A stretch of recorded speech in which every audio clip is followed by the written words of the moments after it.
Hello everyone, this is your Dungeon Master Tyler. Really quick, I wanted to jump on and let everyone know that we had some technical issues while recording this session, and we lost about an hour of audio at the end of the session. Fortunately, the laptop I was using to record Roll20 Battle Map was also recording audio, so there's a change in audio quality, but I wanted to leave it in because there's some absolutely great role-playing moments that happen, and I didn't want anyone to miss out on it. Other than that, I hope you enjoyed the session. Thanks for listening. Now back to D&D.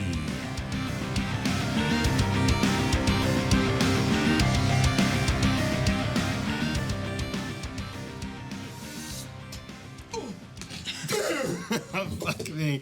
Hi everyone, welcome back to the Dungeon Boys.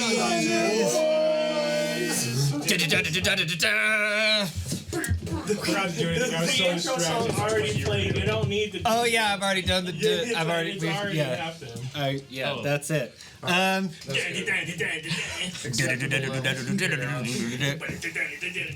Okay, so this is a 5th edition D&D podcast where all of a bunch of us friends play Dungeons and Dragons. We have a fun time, and we stay weird with it, obviously, from the beginning of this video.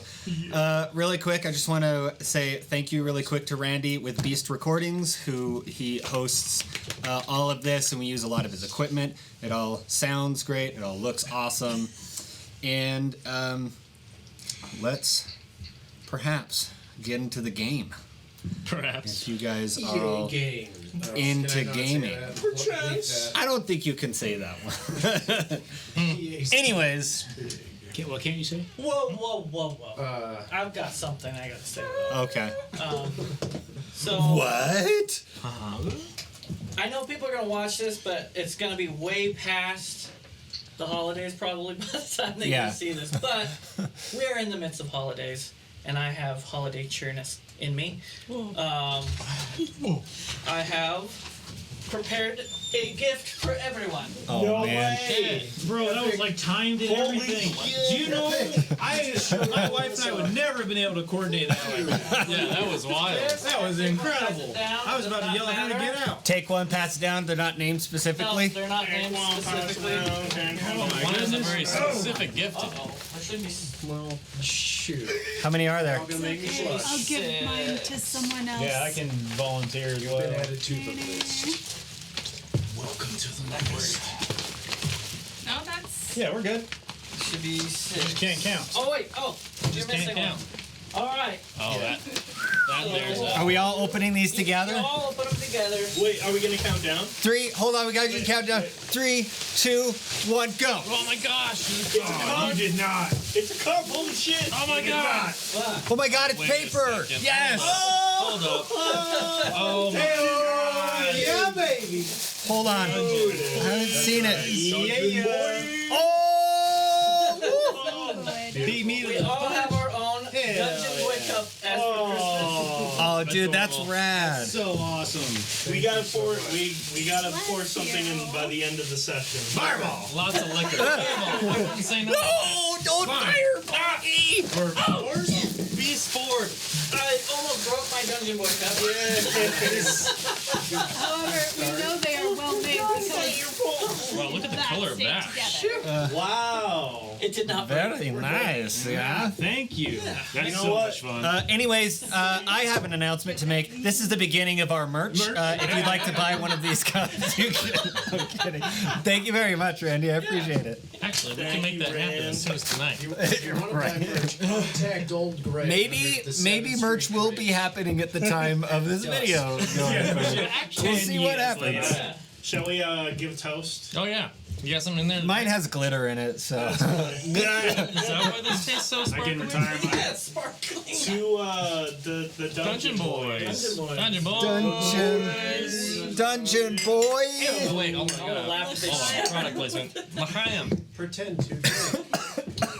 It went down the rug tube. What did you just do? Put you're There's nothing in there. How Hey, did you roll choke? Constitution saving There was throw. nothing in there. Let me roll it for you. You roll a Tyler. 1. Hold on. I got a 4. No, Yeah, you're fine, dude. your arms up. I'm dying. It's What? like the old Jewish grandma. Arms up. Yeah, no, there was water in this one too. Are you choking on air, dude? I'm choking on You know, he's water in my Getting all choked up. He's actually drowning. Technically, yeah, I'm Love drowning. it too. And that's the way I don't want to go in life. Oh my god. We were just making that up. No. I was like, dude, are you serious? Are you kidding me? He went more red than the dragon. Yeah, right. Woo! It's okay, don't cry. Okay. I've never had such a nice present before. It's actually true. It's been a long time since I've had a proper present. dude. Thank you. Thank you very much. Damn. Minus the obligatory, mom, wife presents. Whatever, that doesn't count. Trisha, it counts. Oh, now I got the hiccups. Fuck me. Don't listen to her. Okay.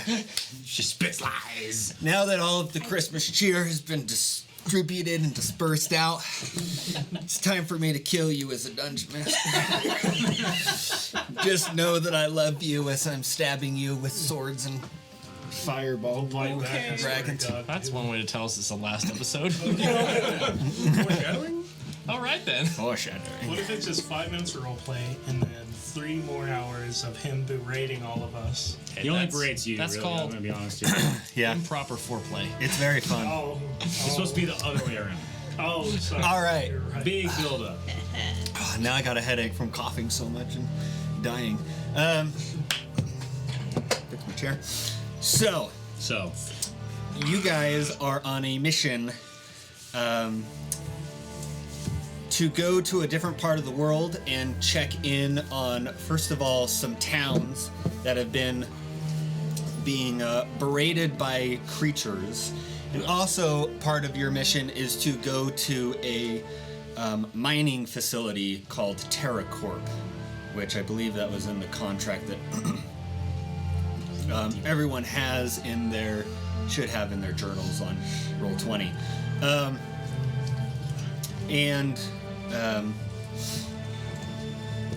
In order to get there, you guys were teleported into a place called Myriad, which was a magical, like, testing and development facility that has been long abandoned. keyword on was. And was, yeah.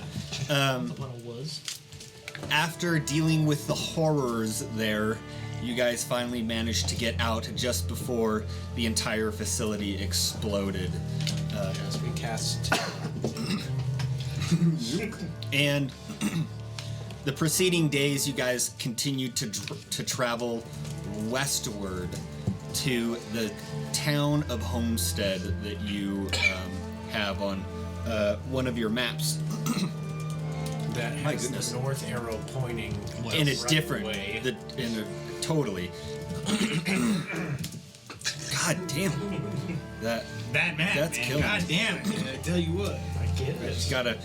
Anyways, you were confronted by some orcs that stopped you and were kind of questioning you, saying that you were in territory that you weren't supposed to be in, and they would have been well within their rights to kill you. But you guys produced a contract, and them being all about contracts and stuff of the like, they decided to honor your contract and add an addendum to it, in which one of their kind had to follow you out of their area of their land, and you weren't allowed to, like, hunt big game or anything like that. After that, this orc followed you guys, and at one of your next camping places, you got into a fight with some, they're called... Yeah, they're called that. That fight I thought was going to go longer, but someone pretty much went Super Saiyan on them, and... It's the anime revenge arc. Yeah, right? Icarus attacks and kills the rock creature and cuts through it like butter. The rock had clear molten marks that sizzles and falls into 3 parts. Yeah. 2 nat 20s in a row on the same attack. Yeah, that was great. Yep. I witnessed that. I felt really cool. That's why we play this game. No. The DM taketh, but he also giveth. DM didn't Speaking of giving, get it at www. dungeonboys.com. Maybe. Like I said. Oh boy, it's gonna be an expensive domain. Anyway, so you guys go to sleep for the night and wake up the next morning, and I believe that's where we left off just before you guys were waking up the next morning. Everyone take off a trail ration and make sure you've had a long rest. Can I hunt that night? You want to hunt that night? Yeah, you already did, went to bugs. and you failed. No, that's right. I failed miserably. Yeah, I Oh, think that's you right. found I like some marked off my gross bugs this time Oh God. that weren't I'm very running good. out, bro. Ugh. Gross bugs. It says a lot if I think they're gross. Yeah. So you guys wake up in the morning and looking at the map and kind of calculating, you kind of think you're less than a day's travel away for the most part. Well, thank God, because I am out of food. You know what until I'm not we're eating out your of the food. Orcs land. No. Say that again, Icarus? Akrius. Icarus, I'm sorry. Do we know how much farther we need to go before we're out of the Orcs land? I believe it's about a day's journey. It's a full day just to get out of the Orcs land. Let me think about this. As I roll a dice in my brain. In your brain? Are you taking an action? Are you doing something that I need to? I want to roll a survival check to see how far away. I saw the face you made. Didn't he just tell us something? He did. Okay, what'd you roll? I rolled a 14 actually. 14. Wow. Out of 20. Did you add anything to that 14? I already did. Okay. As opposed to... Brilliant. You're less than a full day's away. Full day travel away. Less than a full day's travel. Less than. As a matter of fact. Wow, it's like we didn't already know that. Thank you, Leo. You're welcome. Thanks, Leon. Appreciate your continued support of the party's endeavors. I just. Very astute observational skills. I'm just drinking the coffee / whatever we. Is the TerraCorp mine in the Orcs land? Or is it just outside of the outside? I think it's on the outside. Yeah, that was my assumption as well. They've kind of got control over these hills and forests and stuff down here. I thought their land ended at the edge of the forest before Homestead. That's kind of what I thought too. Well, and the mine's up in the mountains, I presume. I don't know anything about mining, but... When Big Guy leaves, that'll be when we've reached the end of the land. So, really quick, Yeros, you're the one that probably has this map on you, and you probably drew it down when they let you see the map before you guys left for this mission. There wasn't any boundary on there about Orcs land or anything like that.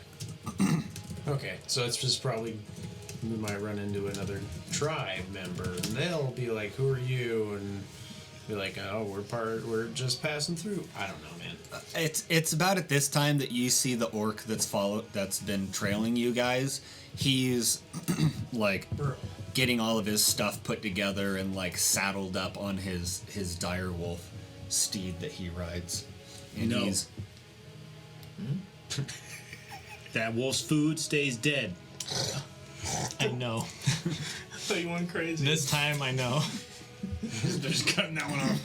and the orc is eventually gets to a point where he's ready to go, and he's just kind of chilling next to a tree, taking chunks out of this incredibly tough beef jerky kind of thing that he's, or something jerky that he eats. I'm all backpacked up, ready to go. I pull out the piece that he gave me. I look at him and I put it down, and then I pull out my sword and just chop off a piece of it and eat that one. Put the other piece back. I'm like, I keep forgetting I got one in hand. He just oh, we got the other one. Just watches you just. All right. Doesn't really like make any like facial expressions. We're all impressed by everyone's ability to chew. Now, should we get going? I kind of like him. I want to build a relationship. Not Oh, that that's kind of so relationship. sweet. Ask him out, man. You've been talking about me for a while. You've been oogling him. You're gonna have to read him Tuskla. There's a reference for you. I cast guidance. I'm sure some people know that Same. reference. It's stackable here. Toad stackable. You need all the help you can get. You feel very confident. I feel so very. Anyways, should we get going? Let's go to Homestead. Okay. Yeah. Oh, reminder, we have a horse and a donkey now, too.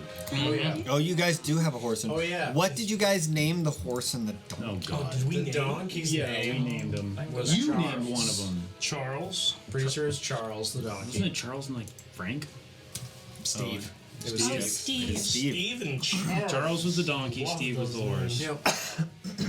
Yep. I'm glad I have the Brown horse situational and a- where You great details. mental You tell him. memory that I just grabbed out of the Calm air. down. Me? Yes, you. Why me? Stop coughing. I'm sorry. Just kidding. That choking on water Do you need, Really? fucking got do you me. need some Dayquil, dude? No, I'm good. Alright, well, that's fine. Some shut up, Quill. Got some of that. I have some right here. Hand me a donut. I'm kidding. Okay, you guys get all of your stuff. Did everyone mark off a trail ration? We did last session. So, Okay, you guys mark off or you guys get all of your stuff ready to go and saddled up on Steve and Charles, and make your way westward. the lightest names for horses Which is up and donkeys, on the I map. swear. Is there someone riding which is up either on the map. Either of those? I'll be perched on Charles. I wrote down that I was riding the brown horse. Okay, then I'm on the donkey. Which one's the Steve. horse? We did load the Steve donkey horse? up with, like, all of our stuff. Never mind. I'm walking next to the donkey. Donkeys can hold a considerable Probably hold amount. you. Definitely, I didn't Double think their Are you, strength like, score lighter times than- 10. Double their strength score times 10. Yep. probably. donkey I don't strength really score. know. I think it would be just a little bit less. Donkey. D&D donkey. I've been waiting for Anyway. a Shrek reference. Oh, sorry, it's mule. Donkey! Get out of my swamp! You say we have a mule. Copyrighted. Wham! So 280 pounds. DreamWorks is like, Okay, you guys, like I said, Comes out of nowhere. you guys start making your way westward, and you are traveling. Oh, let me. Wow. Barkuell says in Undercommon, does west feel like north to you guys? Oh god. You know, Fuck you guys. sometimes it I'm surprised he didn't does. just Like right change now. it. No, this is lore now. We're into. Think about it as like you're in Colorado and you're driving towards the Rocky Mountains to get back to Utah. Okay, like north is that way if that's the case. All right. You know how Okay. confusing that just But sounded, it's not bro? that way on the map. Not really. It's not that confusing. Shut up, guys. Stop making fun of everything I do. Okay. You guys continue on, and it's a lot more of fields and trees, and there's certain parts where you have to go through like wooded, forested areas to get through and stuff. Hi.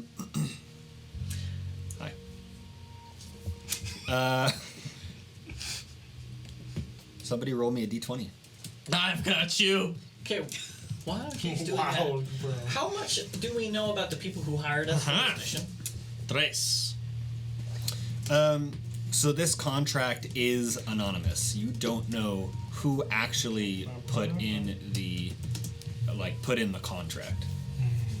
Where we're just like in a guild, right? So how do we know that we're even going to get paid?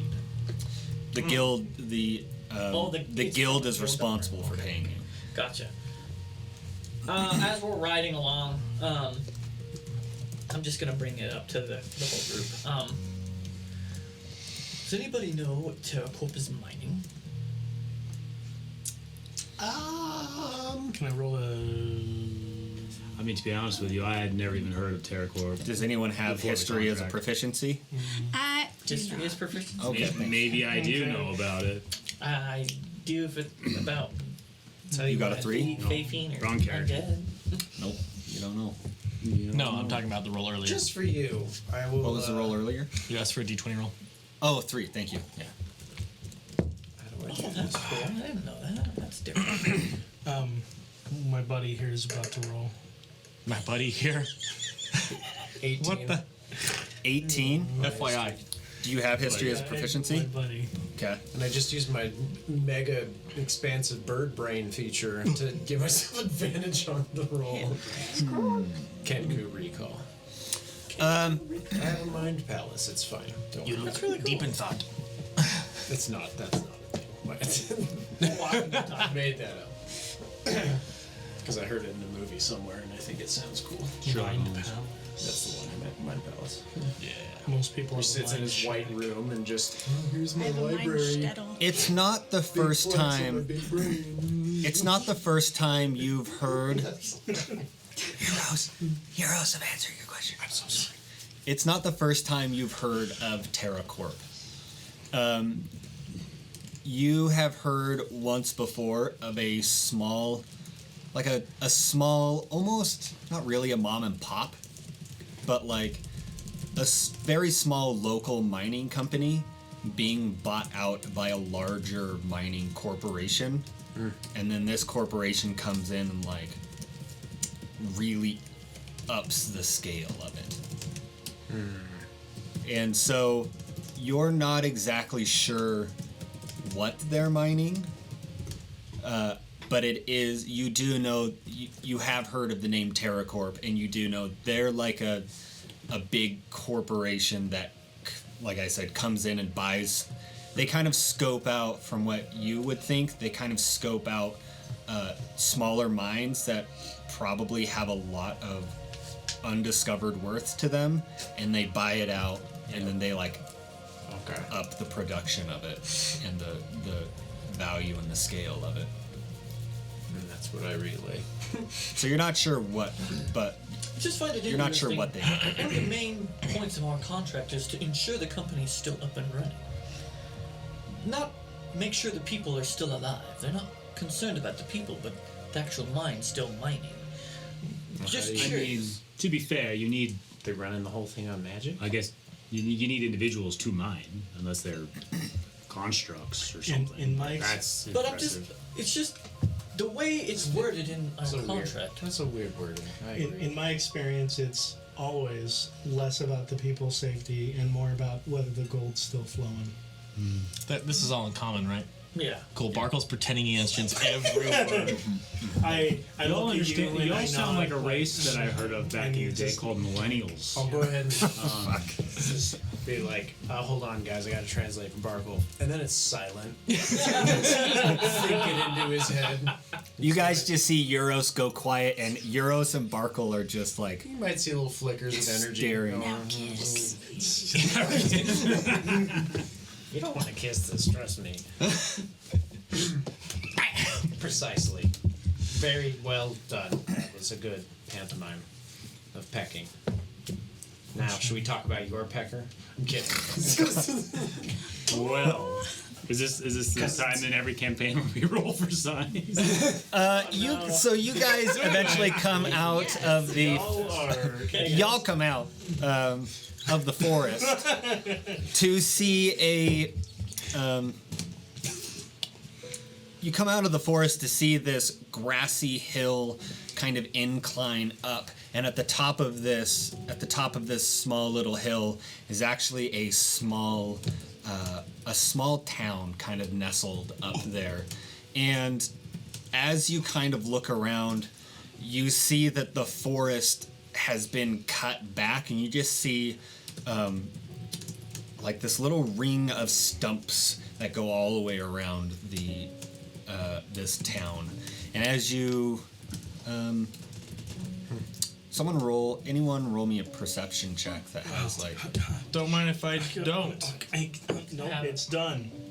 I rolled a 25. Wow. 5. 15 better You than me. immediately notice that this town is surrounded by don't exactly know what they're called, but they're like the wooden, like you take a log and you sharpen it to a point and then you have them like crisscross Palisades. the palisades. It's like these wooden spiky palisades that have like go all, at least for the front view of this town, they go all the way around to the back. And you guys can see like some guards kind of patrolling through this town. And it's not a very big town. It's really rather small. Do the palisades seem like freshly built in comparison to like the buildings that are there? I can look at the cut trees. I'll let you. Okay. Yeah, if you want to do that, I'll let you roll a perception check too. Really? I got a 27 on perception. You got a 27? Yeah. I'd say just with. It's cocked on the screen, but it says I rolled a 13. That was. I don't know. I've never how seen it a got cocked it. dice virtual. Yeah, virtual. I don't know how it got 13, 6 I rolled from bad. that. 13. On a. What'd you roll? I did a survival. I could do a nature too if you want. I'd say a nature check is probably a bit better. I'm re-rolling that cocked virtual dice. Yeah. Okay. It's 12. It's one less. Okay, so. You got a 12 on whether or not, like, the age these are cut at. The age these were cut at. You go over and you can see that it's relatively fresh. Like, the wood... Fresh to enough? Yeah, like, the wood where it's cut off is all... it's not, like, sun-dried really hard that, like, old stumps look like.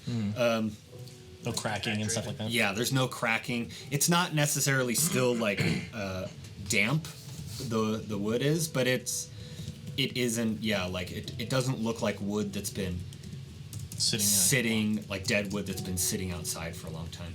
And you can also tell that there's a lot of like the shrubbery around and like the ground around it is all like really disturbed. Like these trees fell and then they chopped them and then they dragged these pieces of wood and stuff like that. What you rolled a 27 On perception. What were you trying to perceive? Oh, it was at the same time that we were. Oh, okay. Perception. I mean, yeah, you see the same thing, like these palisades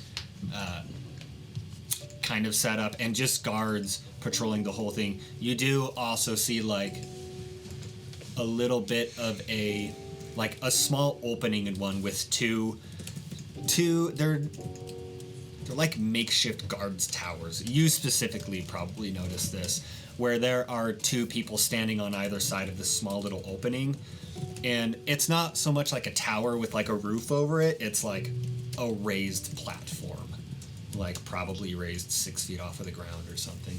And you guys are probably about 150 to 200 yards away. But you can definitely see like this noticeable amount of cut back, probably about somewhere from 25 to 40 feet of like cut back in the forest. And it extends up onto the grassy hill and like extends around. And the large mountainscape you can see in the background like dwarves this small little town right here, this small little village. What do you guys do? Ooh, should we go say hi?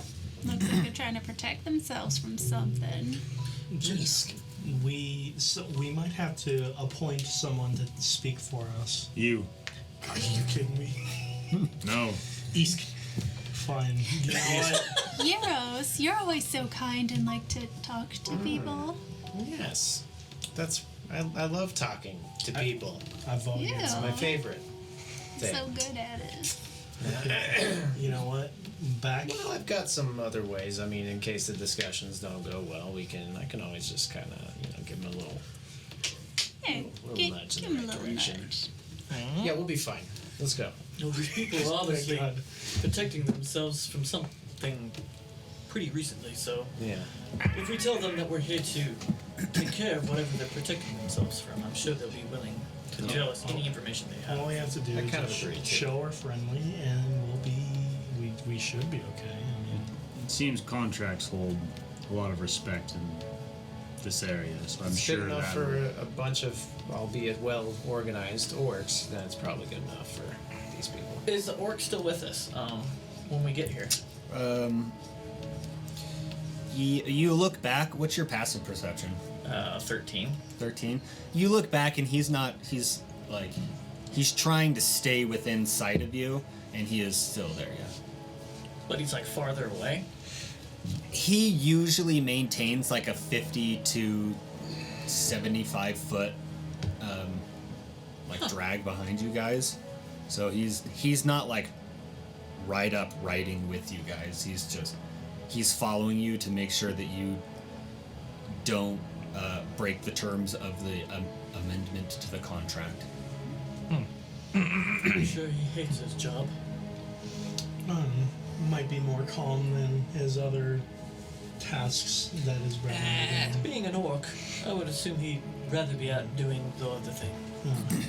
Okay. Well, let's hurry up and release him from his punishment and go into this town then.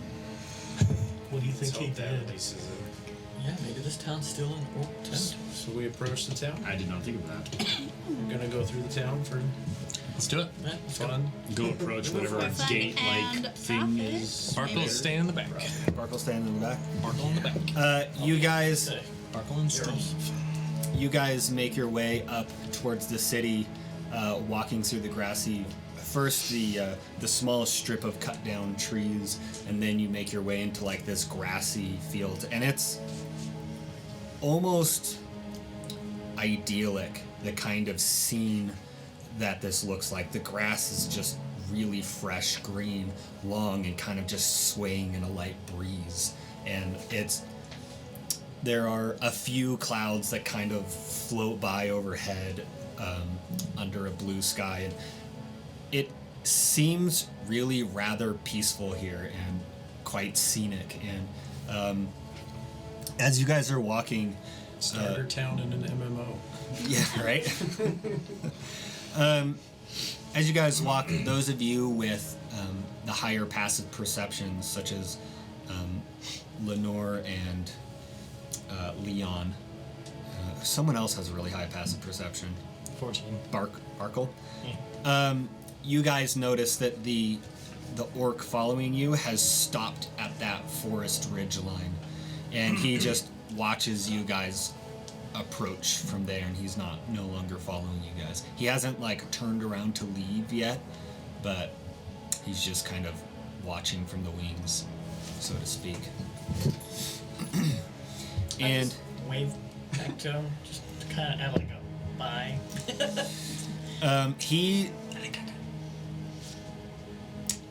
he takes out this polearm weapon that he's had stored, and he just kind of like holds it up into the air at you, and then holsters it, and you see the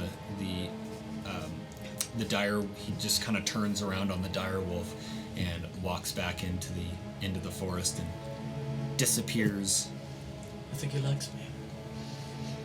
That's cute. Should have shot your shot, dude. Should have shot your Help you with shot. the love letter or something.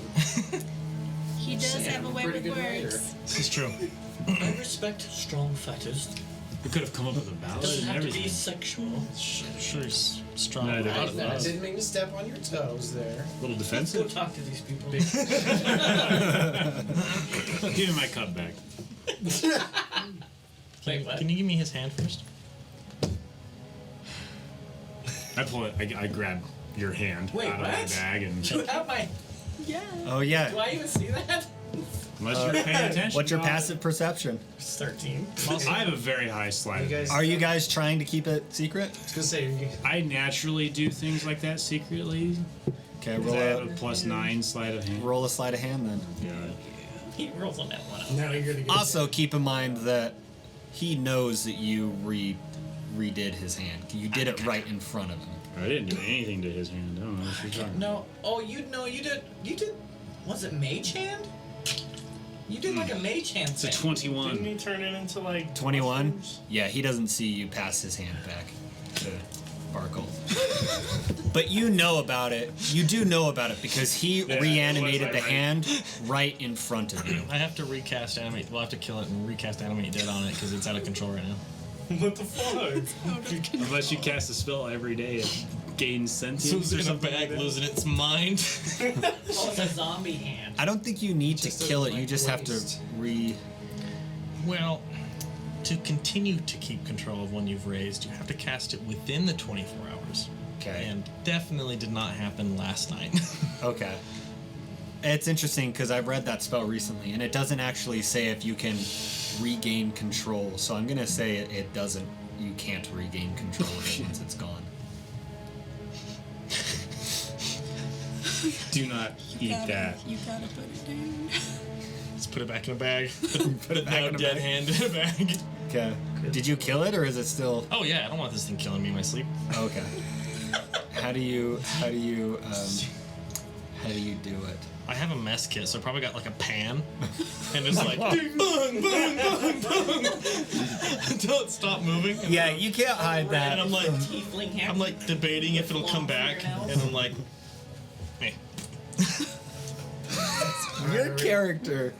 I realized if this were to get redone as a movie, Cousin It. Johnny Depp would play you.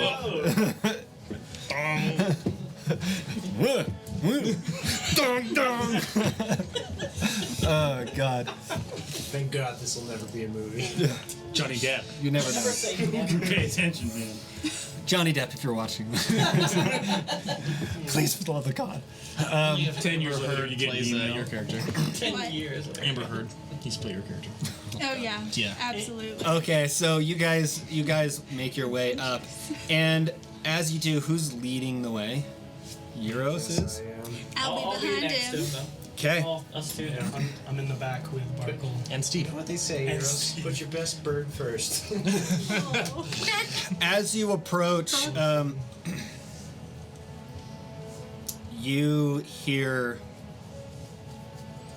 Let's see here. Let me go to some notes. I have so many ways to fuck with people's heads. As we walk up, I will say, like, hey, now just remember just being open with the niceties. Shut up. Don't. I got Hey, listen. Don't. Shut up, Don't idiot. talk into their brains. I won't do that. I need to. As you guys are approaching, you hear group approaching from the west or from the east. Yes. You betrayed And you see the two. I will admit it's confusing. You see the two. You see the two guardsmen that are kind of like watching this, and as you approach, you see it actually as a gate, and it's not like a big, huge gate that's gonna keep things out. It's like a gate that's meant to keep cattle in. And you can see it seems like it was like freshly made for this purpose, and it's mostly bound together with pieces of lumber and like rope tied around like all of the intersections and stuff like that. And as you guys are approaching, two of the guards like start to stand up a little bit more straight, and they're holding these they're holding spears that are, I mean, they're wooden and they have metal tips and they have like little rope wrapped around it, but they don't seem like they're very nice quality. They seem like they were kind of just made relatively quickly. And these two guards have like, they have kind of just thrown together leather outfits, and they have like these little leather, almost like little leather bomber strap helmets on. And as you guys approach, the taller one is, halt. I hope. Who are you? Hi, we're a bunch of adventurers under contract by, because I forgot the name. No. North Star Ventures. By North Star Ventures to investigate disturbances in the nearby mine. And we want to just check up on the place, basically. You see the one taller guard looks down at like a shorter, kind of rounder guard, and they just kind of look at each other and they're like, "Okay." Did you came from that direction? Well, obviously you came from that direction. Well, sort of. We had to get away from that mess, you know. That was quite frightening. They kind of like, the taller one leans down and whispers to the other one, and let's see here. Give me 1 minute. Don't make me get in your head. You just whisper that to yourself. Right. No, I'm just fucking kidding. Watch, I would roll bad anyway. And as you guys are talking, some of you with your passive perceptions, you start to see some like villagers that are like some just townsfolk that are making their way. They stop and are like looking at you guys, and there's like probably 4 or 5 of them that have stopped and just started watching what's happening at the gate right now. And the taller guy stands back up and he looks over and he says, "You should go get Tasha. She should probably come and talk to these people." And he turns back and he's like, "Just wait right there. What's your name?" I'm Yeros. Yeros. Okay. Yeros. Wait That's right right there. And someone's gonna come to talk to you. Lift up my raven hand. And he like leans back down to the shorter guy, and they start like whispering to each other. That has to hurt his back. I don't think so. That goes pretty straightforward. I thought you did a I good mean, job. he might not have seen a Kenku before. I think he took it quite well. Or they're confused that we came towards the explosion. Or, hear me out, he's not very smart. That's why they're getting Tasha. Well, they're whispering. I want to whisper. And as you guys are whispering towards yourselves, the whispering gets louder from both parties.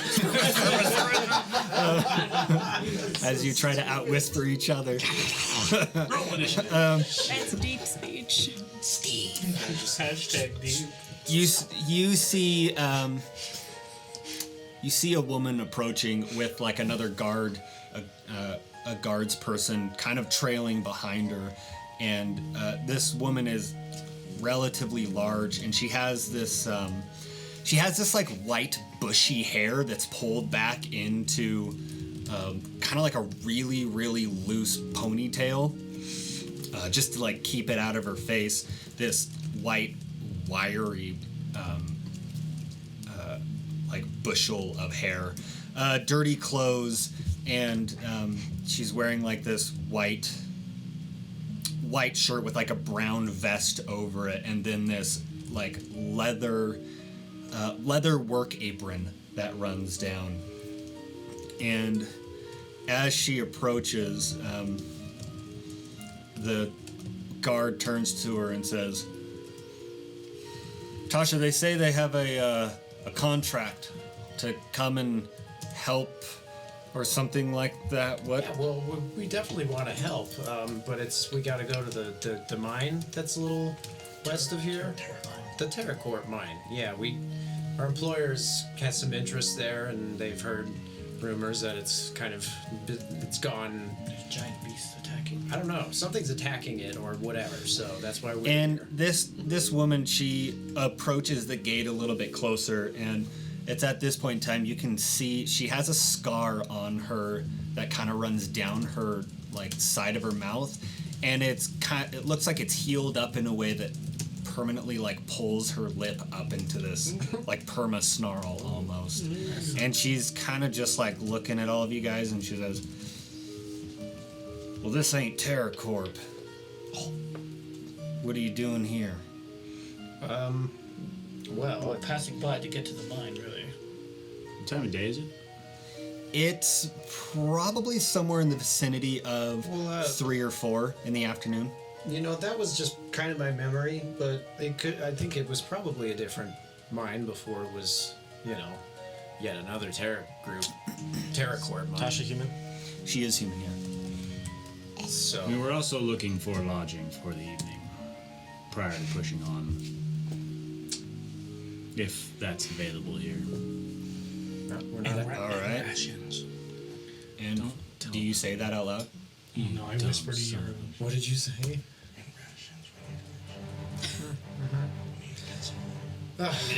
I mean, I'll just level with you. We're just tired. We're kind of hungry. We don't really know what's going on. And then some craziness happened back there, which forced us out of our camp as we were on our way here.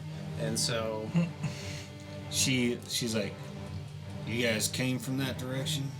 not exactly, but it was kind of close. I mean, it was big. So that big cloud of smoke that came over there a few days ago, do you have anything to do with that? No, of course not. Roll a deception. Yeah, roll a deception. Thanks. Of course not. I almost let that slide, but no, roll a deception on that. Oh, that's not bad. That's pretty good. It's a 22. 22. She kind of looks you guys over and she says, look, no one sleeps here for free. And level with you, we got our own problems. This may not be the place you want to settle down for a nice night of sleep. What are your problems? They seem to have been constructed rather recently. He's talking about the defenses. I think Why don't you let them in and we'll figure that one out. I'll talk to them. Let them in. And she turns around and walks away from the gate, and the couple of guards hustle to like go and open the gate for you guys, and they eventually, after they open that and move it aside, they let you guys into the town. Before we go through, I want to like walk up to the tall guard, get on my tiptoes, and go, "Thank you." And then I'm gonna lean down to the other guard and say, "Thank you," and then walk in. Wow, that was surprisingly polite. I just wanted it's the difference is incredible. I mean, I should have stretched before leaning down that far. How tall is your character? 5'10". 5'10"? Okay. Yeah, that guard is like maybe just 6, right? Just a little bit taller than you. As you guys walk in, you start to see what? Nothing. Yeah, I know, it's the same thing. Okay. Well, at least it's consistent. If Yeah, it changed, consistent. then I'd be real pissed.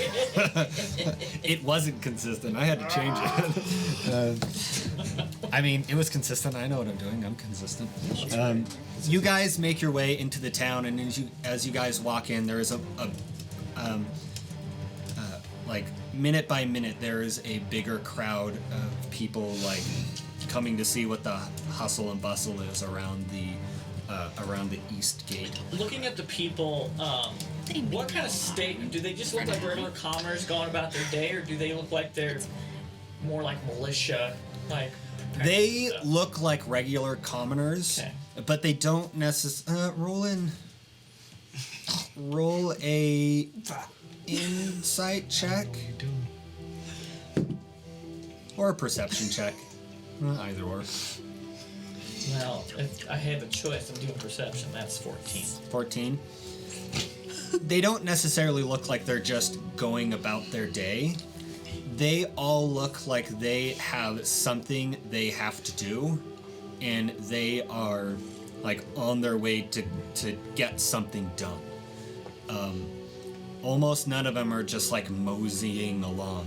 They all are like carrying something, or they were all like on their like way somewhere, and then just like stopped and like looking at you guys and stuff like that. But no one's just like sitting there chilling and having a drink or something like that. As you guys make your way into the city, you guys make your way over to building number 1. And it is kind of the build structure of all of these houses are relatively the same. It's kind of like wooden walled framed with like this almost what we would consider like spackle today, like these spackled walls, and like hay roofs and stuff like that. And she takes you over to this building that is actually relatively large compared to the rest of the buildings. And she walks you up. I forgot to put my phone on silent. My bad. She walks you up. Fuck was that bird? Location found. Is that you, Yeros? She walks you over to these kind of barn door, this like double wide barn door that is on the front of this building, and she slides it open and it's like, come on in. And as you guys walk in, Is this a barn? it's not really a barn. It's not a barn.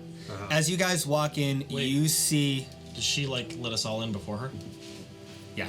I'm gonna take one from Alessandro's book here.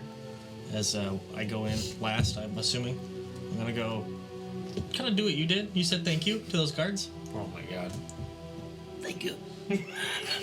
She just like God. watches you walk in. Also, she got good bones. Does she got good bones? Yeah. That is not. So this is What does that mean? this is a really She sounds like it. she's a really husky woman. She Like Wisconsin, She's- Midwest, or Minnesota? she's tall, but she's also Wildly different. yeah, I know. She's tall, but she also looks like she's very strong. She can hold a lot of weight. She can push a lot of weight. And as you guys walk in, you walk into a blacksmith shop. That explains it. Yeah. This woman could break you in half, most like. And there are just a multitude of different things in this shop that you would expect to see. Anvil, there's a forge, there's this whole setup to like manually pump the forge and stuff like that. And there's multiple desks full of just tools and bits and pieces and bobs all over the place. She comes in and shuts the door behind you, and all of the light disappears out of this area, and it's just left with like numerous amounts of torchlight kind of surrounding the building's interior walls. And let me move my thing over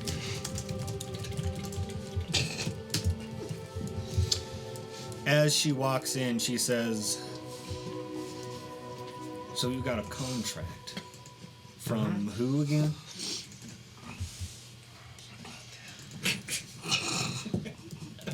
Sorry. North Star Ventures. You should have access, by the way, to that document, right? Yes. Right. It's right over here and right there. North Star. Yeah, sorry about that. Okay. Talks about some great beasts causing chaos in the mountains, and then people in Mountain Gale haven't been able to contact a mining company nearby, and we're supposed to come here and check in on you, and then make our way to the place and see if it's still okay. She kind of just like scoffs. She's like, I guess it's not okay. "Check in on us, huh? I don't know. Well, we aren't dead yet, so." I suppose it also could mean help you in some way, you know?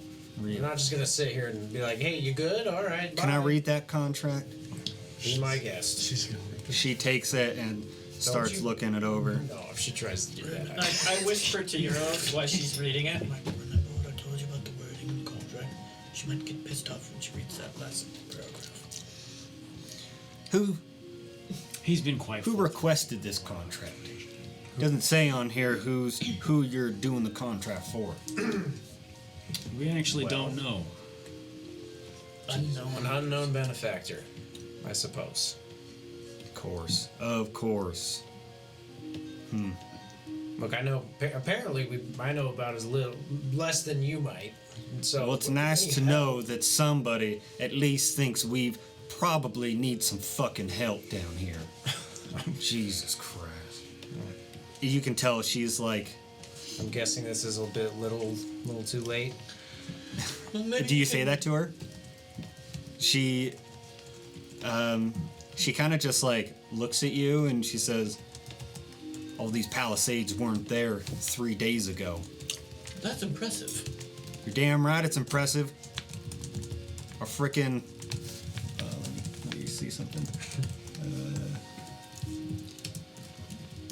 I'm role playing the sound as the hand trying to escape his bag.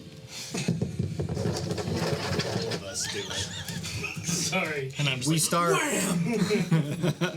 just random. She says in the same like breath. She says, "You're damn right. It's impressive. We start getting attacked by creatures down here, and then our Lord comes down to see what all the hubbub is about. The second he sees one of them, he fucking hightails it up to Mountain Gale. We never see goddamn shit from him anymore.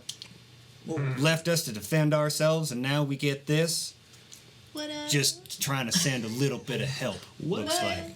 What kind of creatures y'all been dealing I don't with? know. There's some kind of fucking weird, crazy dog-looking lizard creatures or some shit. We killed one of them and damn near rotted into goop afterwards. Ooh, Like that black sounds goop? like fun. Yeah, black goop or some shit. Only left the goddamn skeleton that it rode in on. It left the skeleton? Shuffle over to you. Yeah, we killed it and then all of the fleshy bits melted down and just left the skeleton behind. We had dragged it out of the city before that happened though. Do you know where they're coming from, or Have no idea. They're coming from the goddamn forest, which is why I'm surprised you guys aren't dead. the same forest we just got out of? Technically, they're coming from the south. Where's this? Which is that way. That direction, goddammit.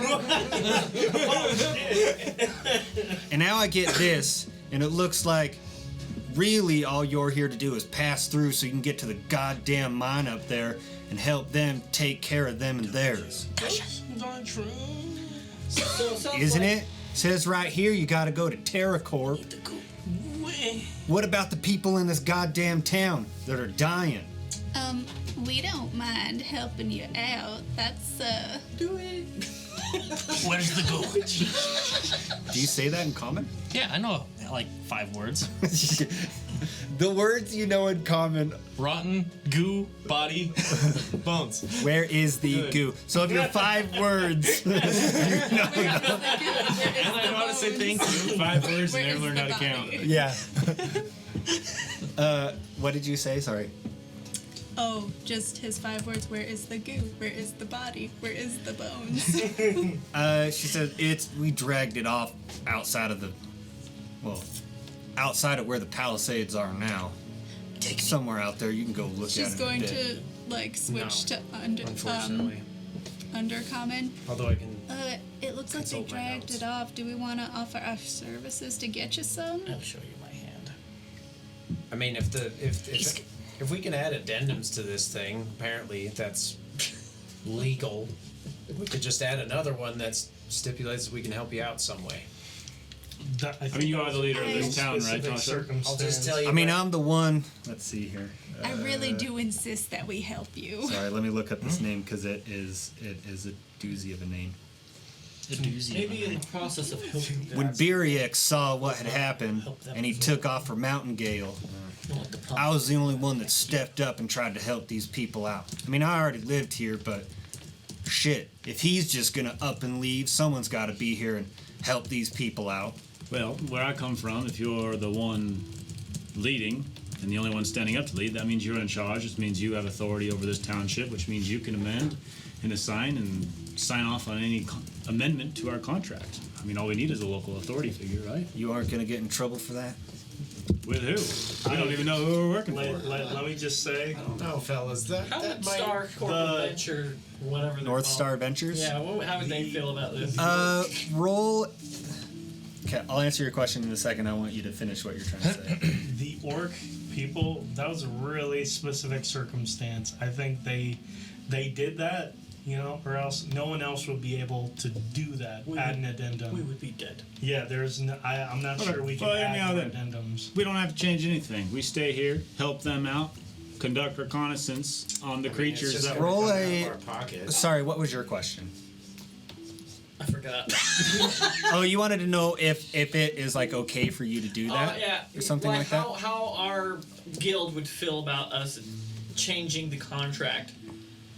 Well, a customer's contract, I guess. Okay, so roll a history check. While you're doing that, just real quick, we can always take another job while on a job. Oh. You know.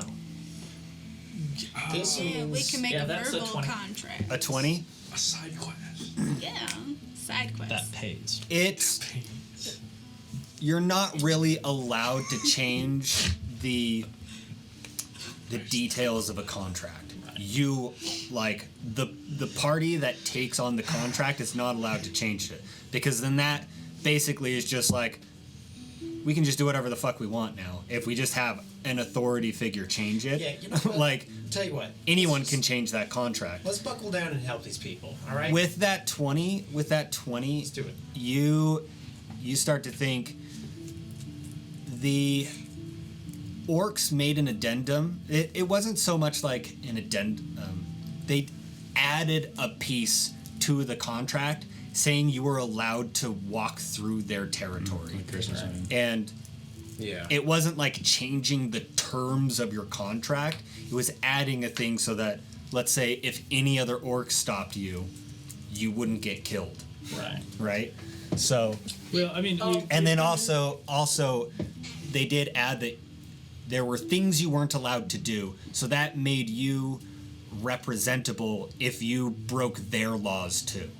Right? So it kind of puts you into a legal area with them. With that. I'd like to say, we don't have to change it. whatever we need to investigate at Terra Corp Mine seems to probably have a connection with what's going on around here. I mean, it says beasts. So yeah. whatever we go over, whatever we solve there might actually help the village out in the same process. Shit, I imagine if we're having these problems, it probably only gets worse the further you go into the forests. Which means we need to go further in there to find out and root out the cause and put it to rest. Find the goo. It's just sickening to me to see that this contract just wants you to get up to TerraCorp and basically go in and save their goddamn money. I understand. We have towns down here. There are other towns around here. It's always about I mean, money. to be fair, the Fielded. contract does say that they're concerned about towns under their jurisdiction. We're to check in on them, gather intelligence, and I'm assuming an implied task here is to assist when necessary. I don't know about the rest of you, but I would much rather know what is coming out of there before I go into its home. I'm assuming your town gets attacked. Yeah, just about every night. Exactly. We stick around. Dog lizard. Goo every night. Well, we can. Good. We'll stay Well, tonight. works. We'll It works. fight off whatever attacks, so we can investigate. We can use whatever happens as a means of investigation to our current tasks that we are here for, and then we move past here and head west. Good. West. I thought it was north. No. My bad. Wait, didn't you say they were coming from the east? Oh God, where's I'm serious. They're coming from everywhere. They're kind of. You ask that in person. She just says, I mean, they can come from literally anywhere. Yeah, true. That's why we had the palisades around the entire town. How many came after you? Maybe in a night. I mean, at first it was just one, dragged off one of our people. And then we were a little bit more prepared. We had some kind of a night watch for the second night. But they came in 2 or 3 that night. And how long ago was this? 2 nights ago. It was about probably a week ago it started. How big are these things? When did we arrive? When we got to Marion? They're pretty big. Sorry. I'll answer your question in a second. I mean, they've actually ranged from the size of a large wolf to the size of horses. Kind of big. We gotta save Steve. So they just look like horrible monsters, basically. Yeah, they're just weird, 4-legged monsters that come out snarling, teeth and shit. Spit all over the goddamn place. I couldn't say that. Couldn't say that with a straight face. All right. Well, I'm trying to get my bearings on the timing here. Okay.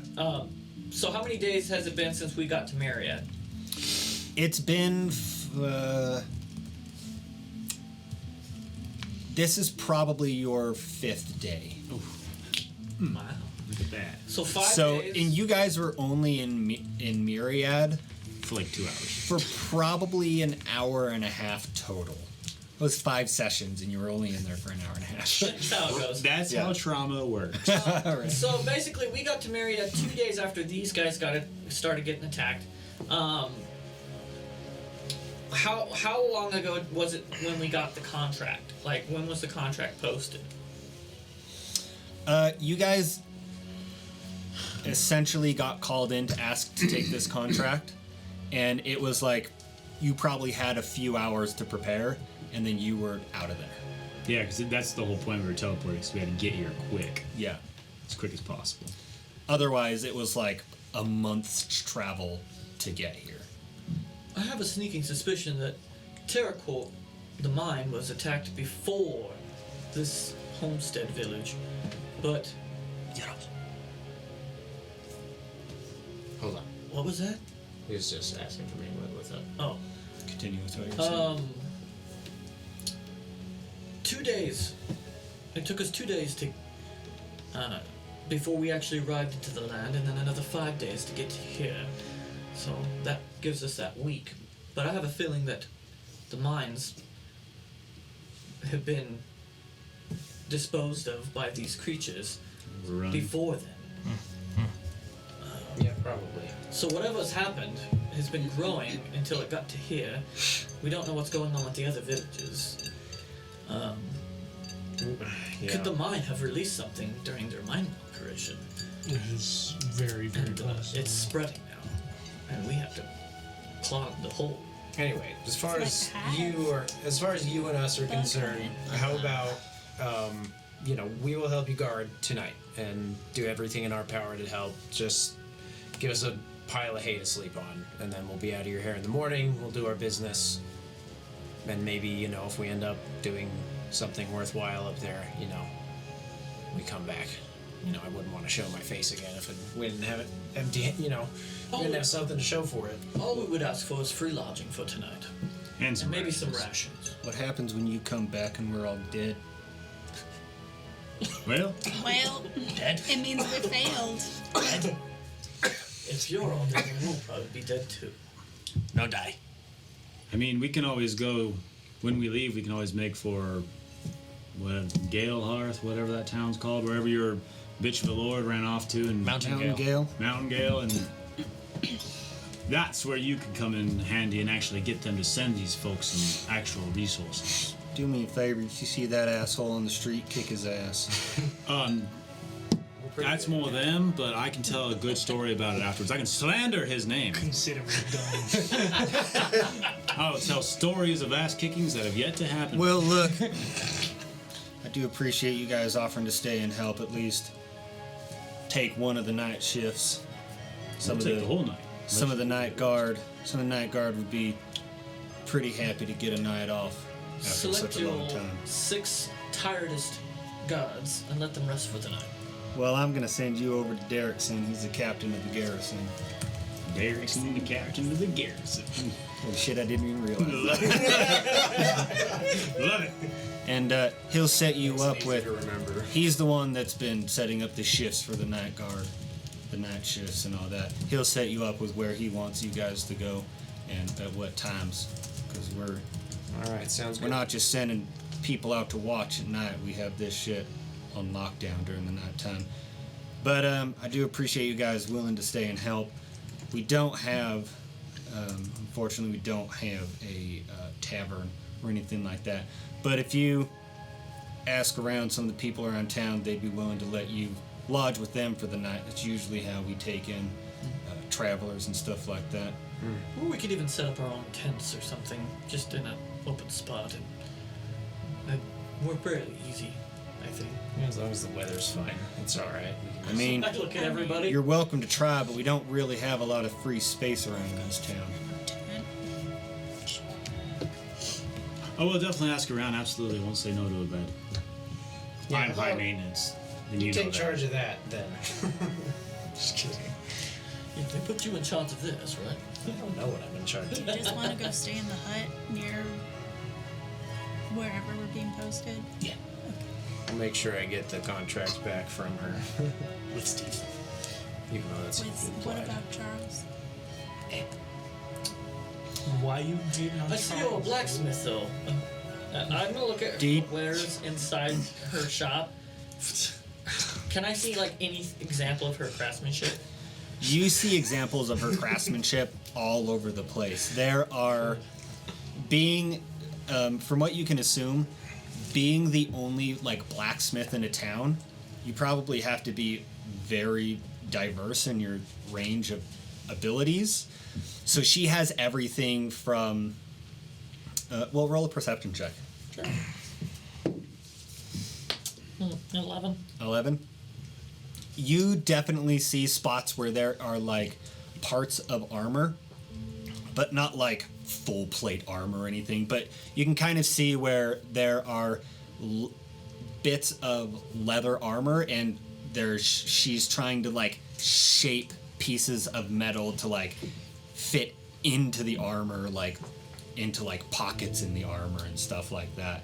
And you can see also like where she's trying to work on making different kinds of weaponry, like, and you can kind of tell this is all really rushed stuff. She's not really caring about how it looks form wise, more about how it acts and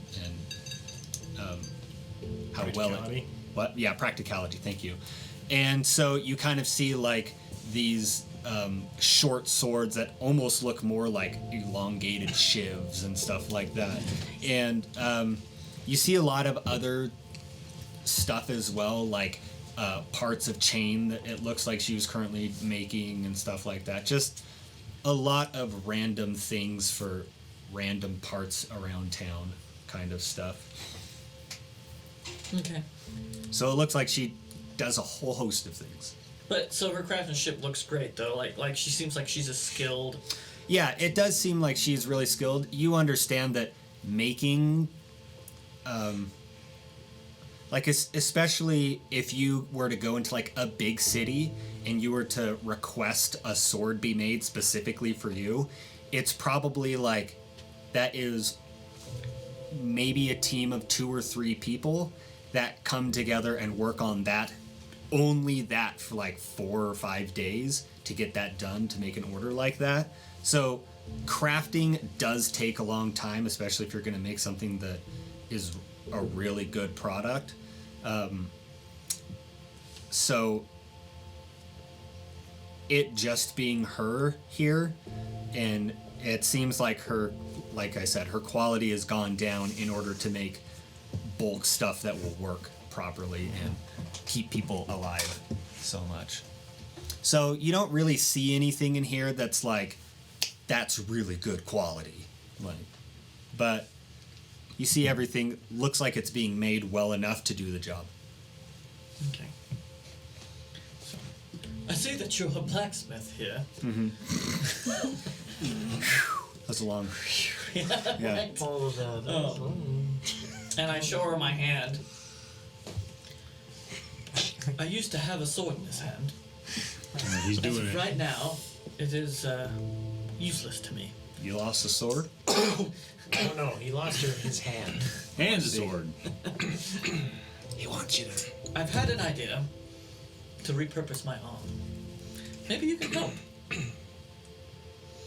How so? I want to be able to strap a blade to my arm and make the whole arm a blade so I can use both my hands again. Or arms. Roll a belt. roll a perception check. I already had to smack it Perception. Or sorry, persuasion check. That's my Oh, bad. persuasion. Okay.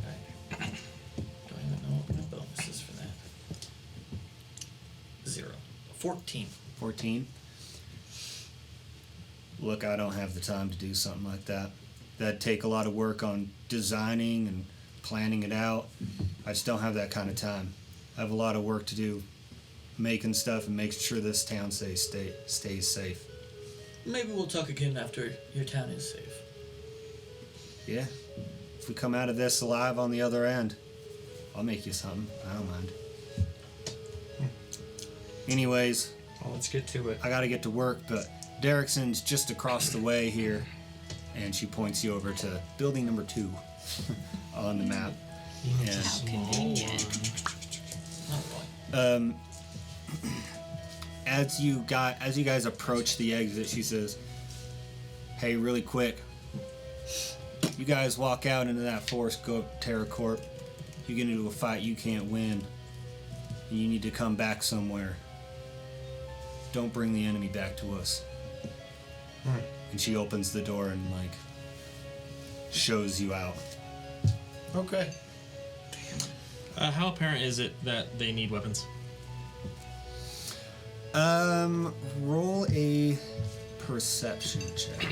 Because Barkuell's kind of getting what he can from translations from Yeros, is my assumption. And then when they think of sure, they need weapons. I'd say for the most part, you're able to kind of follow along from translations. Because by myself, Barkuell probably has no clue. Insight would have been a 10, perception would have been a 9. As far as how armed are these people?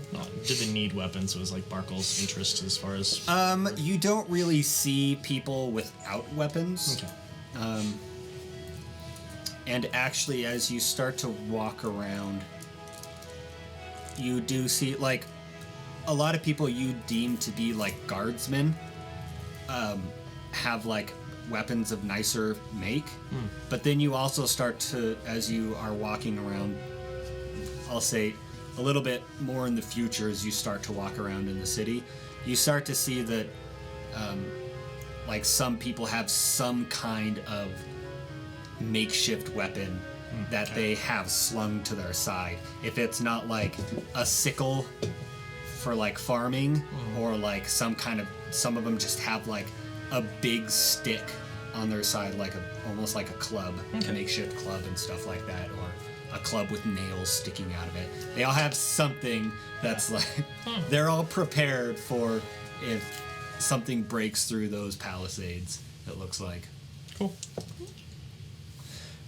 You guys make your way over to Derrickson's.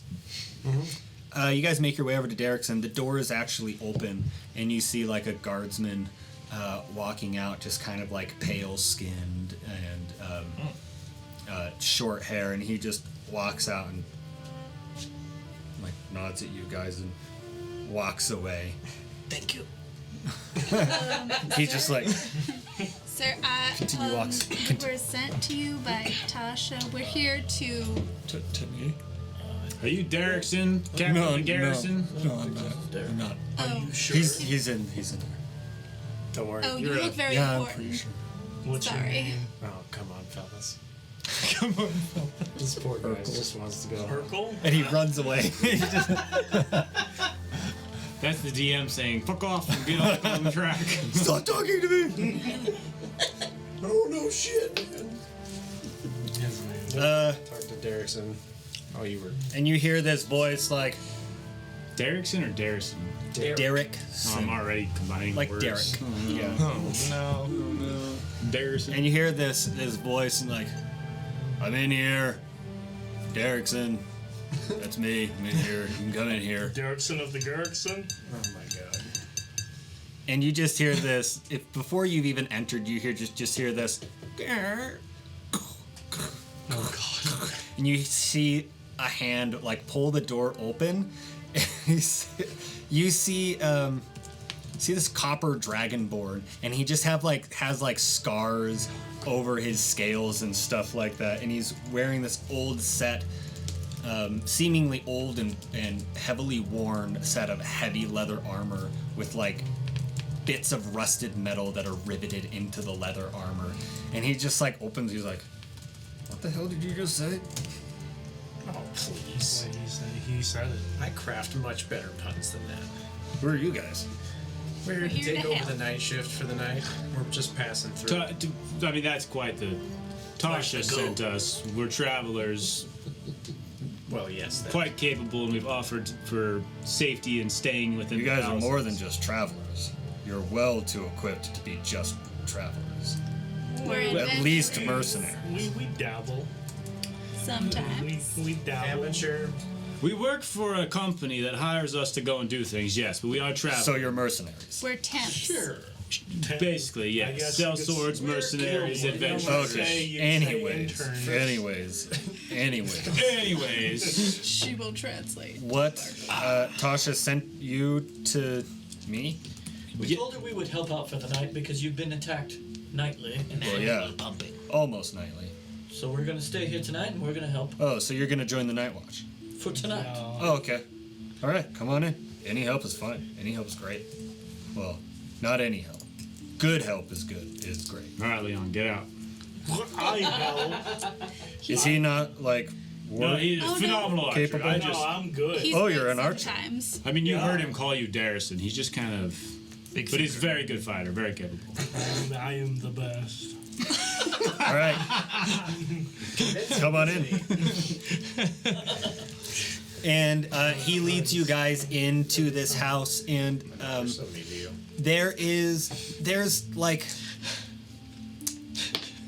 it seems like it was a house that they've pushed everything aside and turned into like this,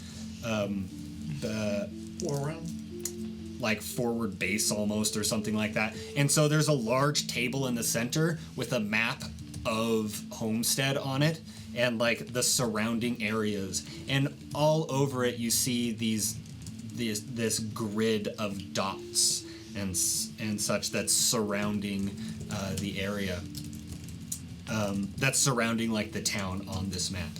And around the perimeter of this room, before there's like the stairs that go up, you see like a bed pushed to the side, you see cabinets pushed to the side, and you see a table that's like pushed to the side. All of his living stuff has just been pushed away to the side, still like able to get to it, so but just made a ton of room in the center of this room. And he sits down at a at the desk, and he has a bunch of paperwork, and he's like, all right, so we have 6 people here. Okay, let's see, let's start with names and your professions, or what you're skilled at, I suppose. So you first, because you called me a weird name, and I'm gonna pick you first. Well, And he kind of just chuckles to himself. I'm Leon. And he takes a quill pen and starts like writing this down. Leon, what's your profession? Rogue. You're a rogue, so you're good at like lockpicking. Lockpicking, stabbing, shooting. Well, a lot of people are good at stabbing. But I'm good at stabbing. He's good. I'm like good. Okay, so archery. Yeah. You're pretty. Yeah. Looks like you're a half elf or full elf. Yes, I'm a half elf. Half elf. So you have pretty good eyesight. It's yeah.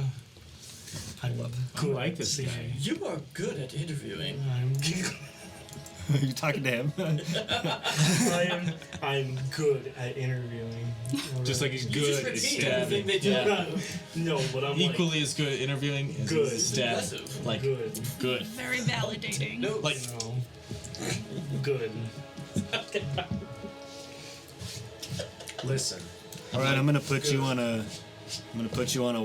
watchtower on the south gate. I can do that. That's that gate. He points down southwards. Yeah. That way? Yes. You mean to the left? Yeah, that way. yeah, that would be. I need a compass. Alright. It wouldn't points west. And Ongoing joke. so look, before I say this, basically this is how our night watch goes. We have 3 different shifts, A, B, and C shift. And then we have We have the south, east, and west gates, and then we have the east, west, and south walls. And so if you're at a gate, you are guarding that gate. If you're at a wall, you're patrolling that wall back and forth. And usually, well, pretty much all the time, you're not alone.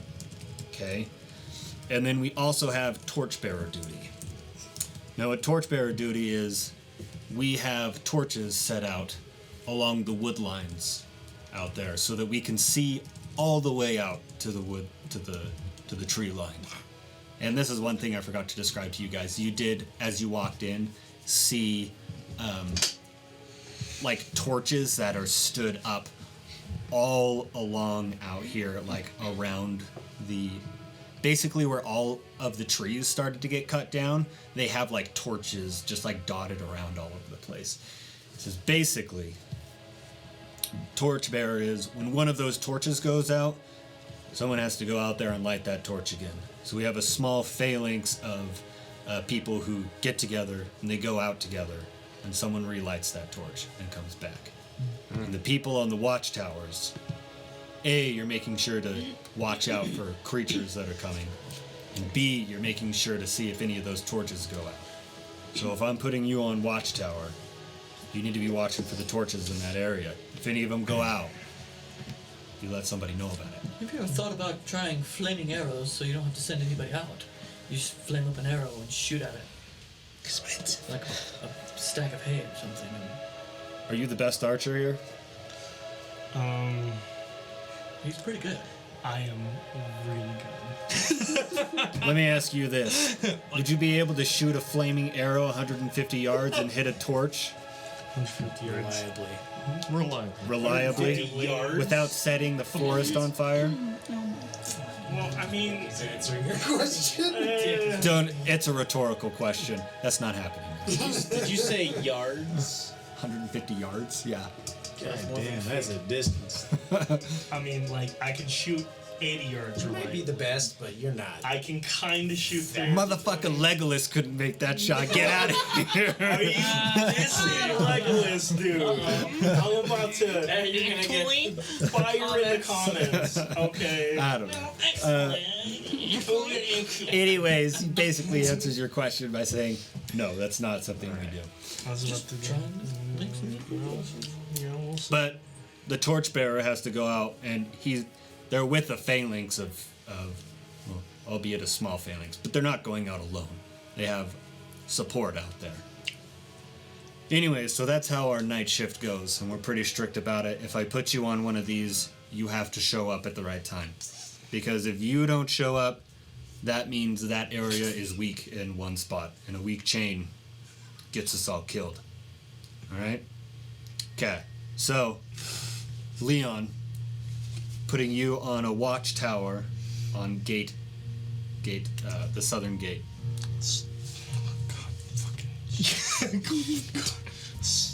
Okay, southern gate. It's that way. This is fucking. You got it, bro. I swear to God. Alright, Yeah, hi. You. I can do like magic. what's your name? Yeros. Yeros? That's me. Alright. Yeah, I can do a lot of different. What kind of things. magic do you got? I've got a lot of different stuff. I can deal with crowds. I can deal with individuals. I could be up, but I don't really want to be right up front. I guess. He can distract. Distract? And deal damage. Do you have some long-ranged spells? Or? I do. Yeah. Okay.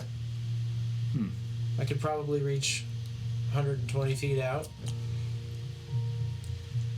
I'm gonna put you on a watchtower on the western gate. You got it, boss. And by the way, I'm just gonna put you all on. The C shift for night watch. It's like the end of the night, basically. The last shift. The last shift, yeah. All right, you sir. Akrius Valchar. Excellent sword fighter, but also can do damage at a distance if needed. You always have that. But yeah, I've always had this accent. Yeah, he has. Literally the whole time. Just like this. Sorry, oh my god. Leon's great at firing bows, but this part. Anyways, continue with what you were saying. Whatever you think needs the most help, that's where I can be. I can help in either position. You're a skilled fighter. Very skilled. I can vouch for that. Look, I'm gonna put you on torchbearer then.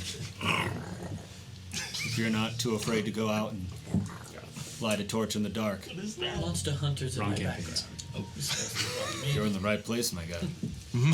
My guy. And he motions towards. He's going, or Lenore is going to start translating.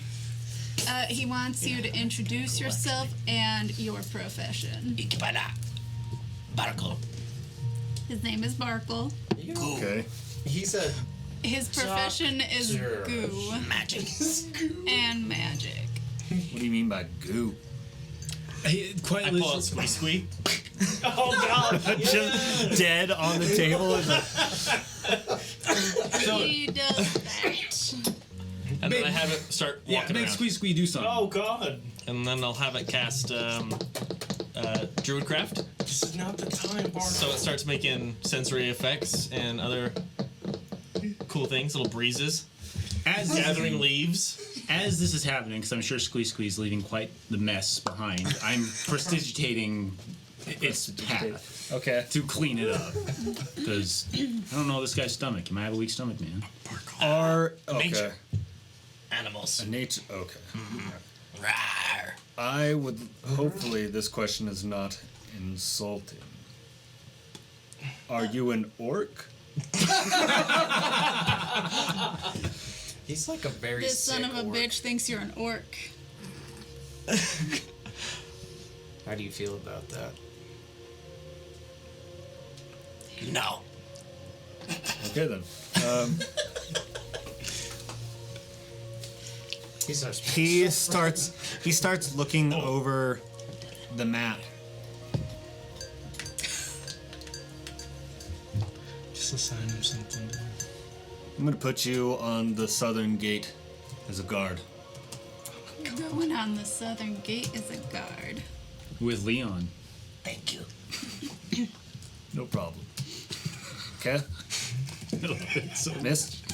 My name's Leonore, and I'm a huntress. A huntress. So your ranged weaponry, and what do you mean by a huntress? Oh, you know, I get my energies from the night sky. Okay. What kind of skills do you have?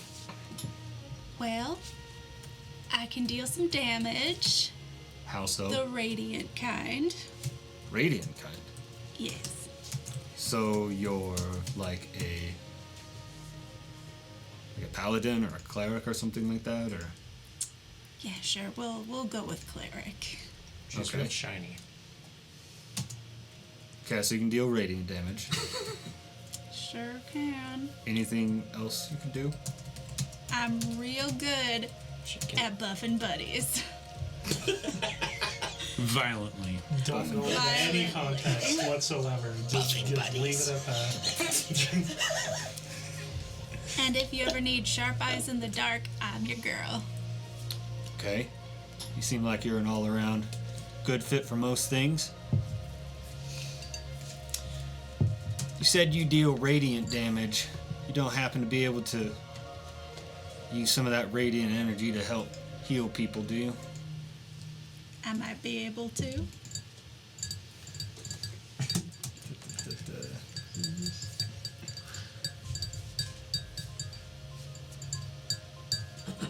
You good, Leon? Keep staring at me, dude. It's just how he normally does. That's not You like do have a temporary... He does that sometimes. It was me the other day. See, Dang, this what's the time. word for that? I wanted to tell you, man. You kind of have like a temporary place where we're putting up some of the injured people. Would you be willing to go and help out there at all? Do you have any like medicine skills or? I can definitely cast spells to heal. I could try my hand at medicine, but no promises. Psst. Medicine. Well, there's He's good at the medicine. also good at medicine. Unconventional. Okay, well, I'll tell you what. Since you're good at buffing, I'll put you on torchbearer duty as well. Need to work on his bed. That's all right. But also, I'd appreciate it if you'd go down and damn, what is the word Infirmary. for it? Infirmary. Thank you. I'd appreciate if you go down to our temporary infirmary we have. We have some people that are hurt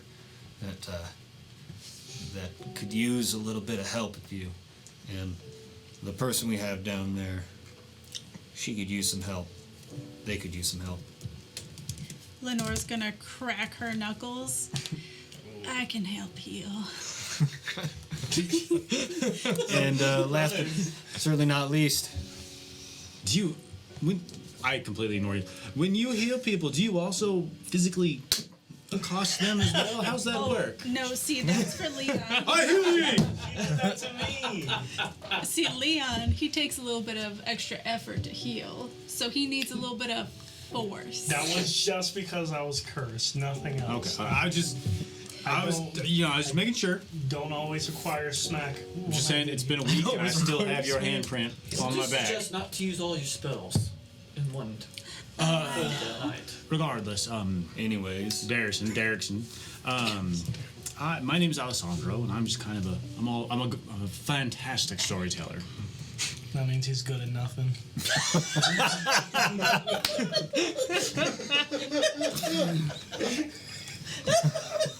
Fuck me. That was a good one. I got that.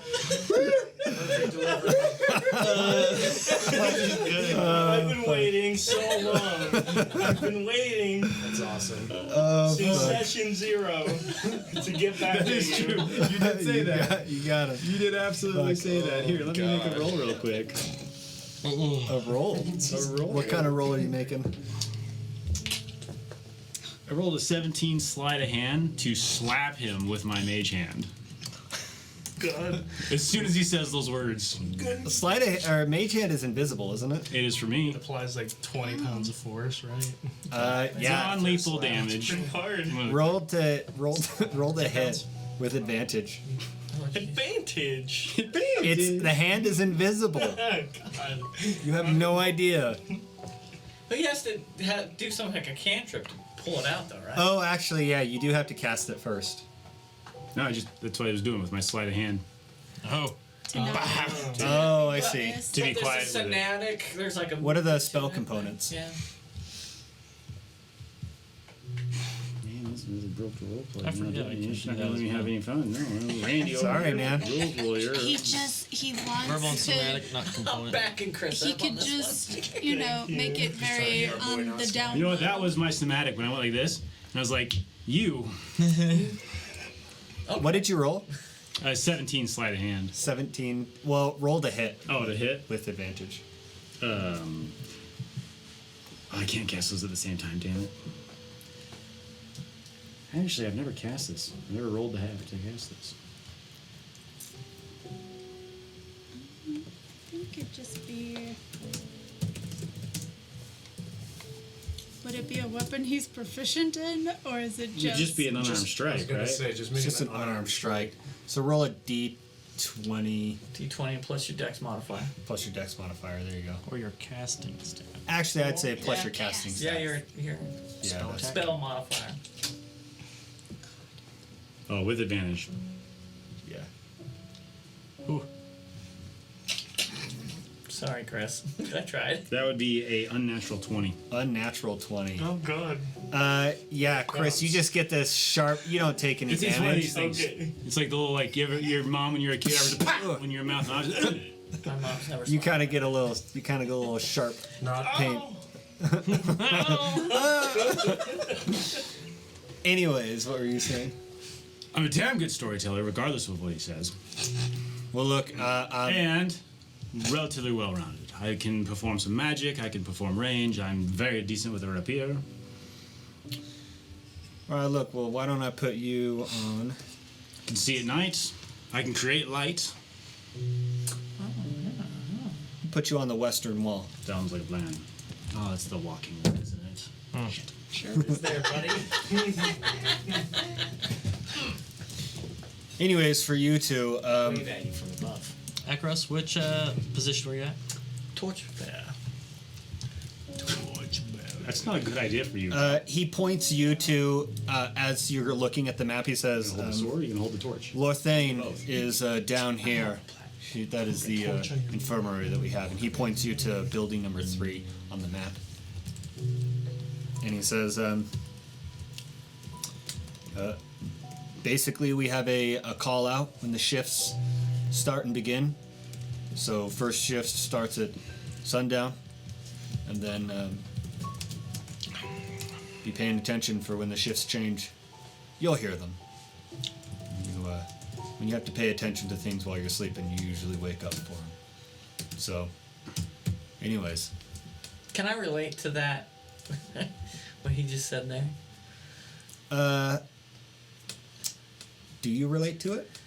Good question. I think I do. Sometimes. You're allowed to relate to it. I mean, this is something I've noticed. If I have a reason I need to be up in the morning, I always hear my alarm and get up. That's If a good I point. Not me. if I don't have any reason to be up in the morning, I will sleep straight through my alarm. I feel That's that. not me. Yeah. I'm And some people I feel like sometimes when you fall asleep while being alert, your body's still kind of alert while you're sleeping, and you will. Sleep. You're in the army. How does that track? Yeah, pretty on yeah. point. You don't go into a deep sleep unless you're like super exhausted or Yeah. or It's said you need like an initial night of alert sleeping, and then the second night when you feel like you're safe, that's when you'll actually sleep. Yeah. So anyways, he train kind of it points into you into the fire. direction of the building, and he says, he also says, down here is the shopkeep, building number 4. And do you say something else? Yeah. I'm gonna ask Yeros, Leonore. Can we ask our friend Garrett Derrickson where their fallen are and where the dead goo things are? I would like to inspect the So as in their own men and women and whoever. Okay. Yeah. How are they taking care of their dead, and where are they putting the dead monsters? Oh my god, that's so They said they horrifying. dragged him outside. Excuse me, and that they Mr. dissolved. Derrickson. Yeah. My friend here would like to know where you are burying your fallen, and do you perhaps know where these monsters, I guess, met their end? Where the monsters met their end. He would like to see. No. Do you mean the one that we killed? Yeah, that one. Oh. Kind of dragged it out towards the north end of the woods. Map. That way. And he points you. He kind of just points you. It's off over here, and he points you to like the north, basically closer towards the tree line, to the north up there. And he says, it's the thing, we don't really have anyone that's died necessarily. We've noticed that they come in, and their goal is actually to drag people away. So they come in. They haven't maliciously. I mean, they come in. They attack maliciously, but it seems like they're trying to hurt us until the point where they can drag us away without us fighting back or something along those lines. So they've dragged a few of us away. So what time of day is it again? It's like 3 or 4. It's getting close to like 4:30 or 5. How far away is this North Forest? From the map, it's probably like a 15, 20-minute walk. Perfect. From here. I want to go look at the body before nightfall. And he says, yeah, basically he tells you that they're more getting, no one's been like straight up killed. It's more like they come in, hurt them, and then drag them away. They're like foraging for people. Perhaps. We got a lot in common. Have you noticed any weakness fighting these creatures? Are there strengths, weaknesses, anything that can help? No, not really. I haven't noticed anything. They're What not. would have killed? They seem less likely to come. So far, they haven't attacked during the daytime. So, that could be one thing. And they're more wary now that we have torches set up. But I don't know if that's because they're afraid of firelight, or if that's because we can shoot them from a further distance now, being able to see them in the dark. I don't know. But, anyways, that's all the information I have for you. I gotta get some other work done. Okay. And he also points out there's a shopkeep right here if you need any supplies or anything like that. And he points you to building 4 is the shopkeep. Just south of here. Yeah, just south. Yeah, south of here. Go look at that body. Yes. Go I'll look go at with that you. body. Steve, let's go. As you guys, he sees you guys out. He says, good luck. And as you guys walk out, there is a man approaching you that some of you with high perception notice. And it's a guy with this short, peppery beard and like dark gray hair, kind of like combed over really nicely, and like some kind of product that keeps it that way, like this slick hair. And he has like these gray trousers and a blue shirt and like a dark brown leather vest that he's holding. And he walks up to you guys, and that's where we're going to take our first break. Okay. Who dis motherfucker? So, anyways, thank you for watching. We're going to our first break, and we'll be back shortly. You resurrect that if you resurrect.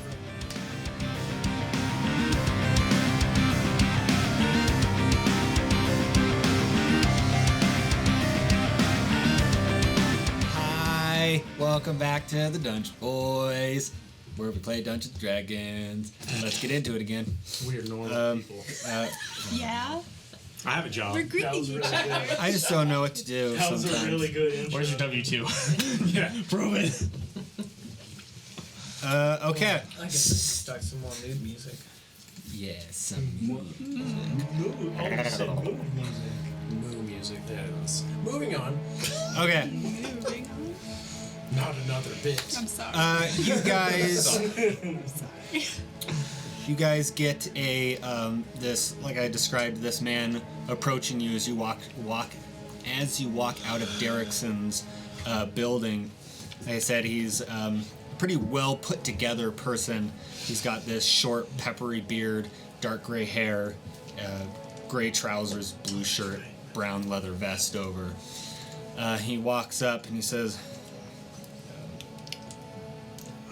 "You guys are the adventurers that's coming through town, right?" Who wants Well, to know? obviously. My name's Boris. I just thought I'd come over and introduce myself and offer you guys a place to stay. I can take at least 3 people at my house. Sounds great. Yeah, 1, 2. Who else would like to? Okay, you. Your name was? My name's Boris. No. Yeah. Why not? You come. Thanks, You Boris. son Okay, I'll go with him. So who was it? This 3? Yeah. Okay. What's going on? That's like the most decisive thing he's done other than raise a dead body. Like, I mean, for the most part, if she's not there with him, no one understands him. I understand him, you just don't want to talk to me. Oh yeah. So what's the choice then? Just out of character. Okay. Sorry, bud. We'll talk about this later.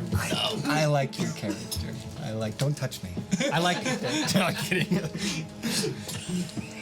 Thank you for the donuts. I appreciate it. I appreciate you, Chris, as a person and as a D&D player. Cat. He's a character.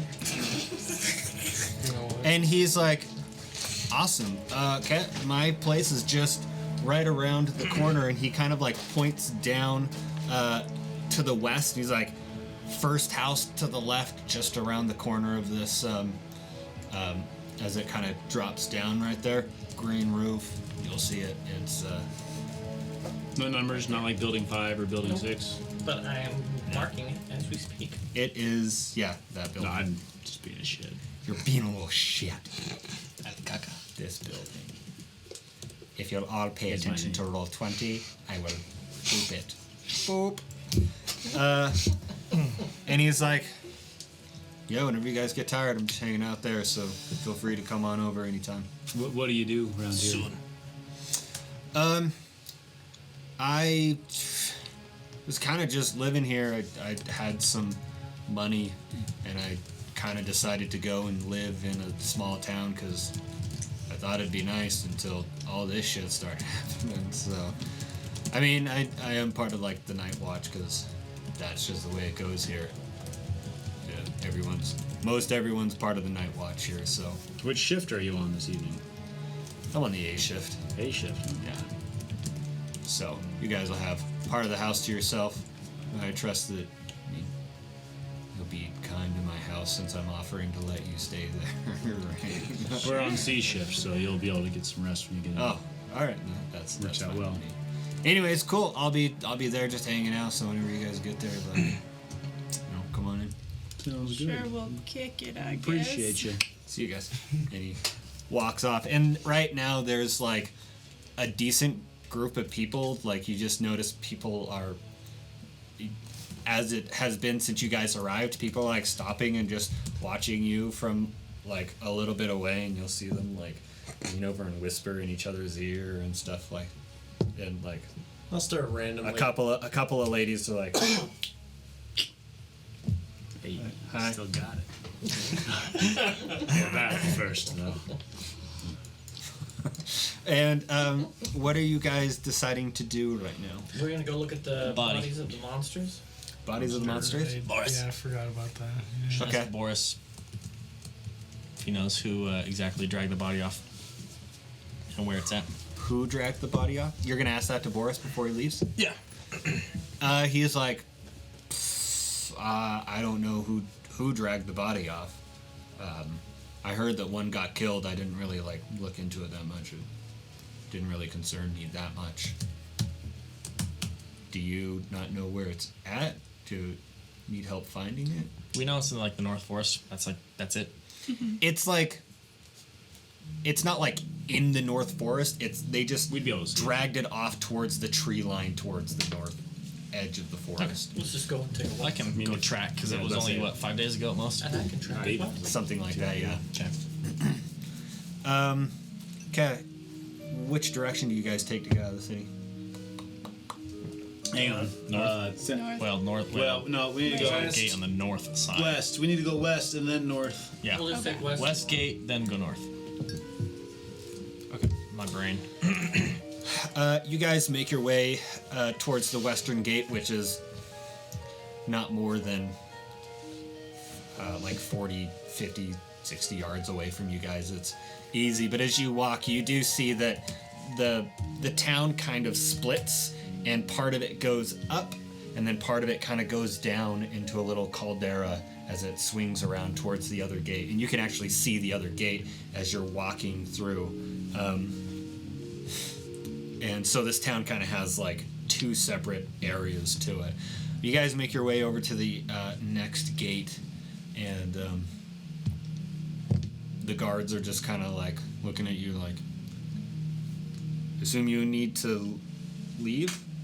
I thought you were like, I heard you were staying for the night. Oh, yeah, we're staying for the night, but we just need to go take a look-see at this monsters. Oh shit, the one we killed over there? Yeah, that one. Oh. Go do some research. Yeah, it's fucking creepy looking. Yeah, go ahead. Go ahead. Where Cool, do you know thank exactly you. where it's at, so we don't have to. It's just like right at, you won't miss it. Just walk towards the wood line over there. It's gross shit over there. You'll see it. All right. It's out Go. there. Yeah, Lenore's gonna turn to Barkuell. It's good. It's real fucked up. Thank you. And open the gate, and a couple of them just kind of rush over, and it's not like a whole big spiel to open the gate, but they're all taking it very seriously about like opening and shutting the gate and making sure they're protecting all of it.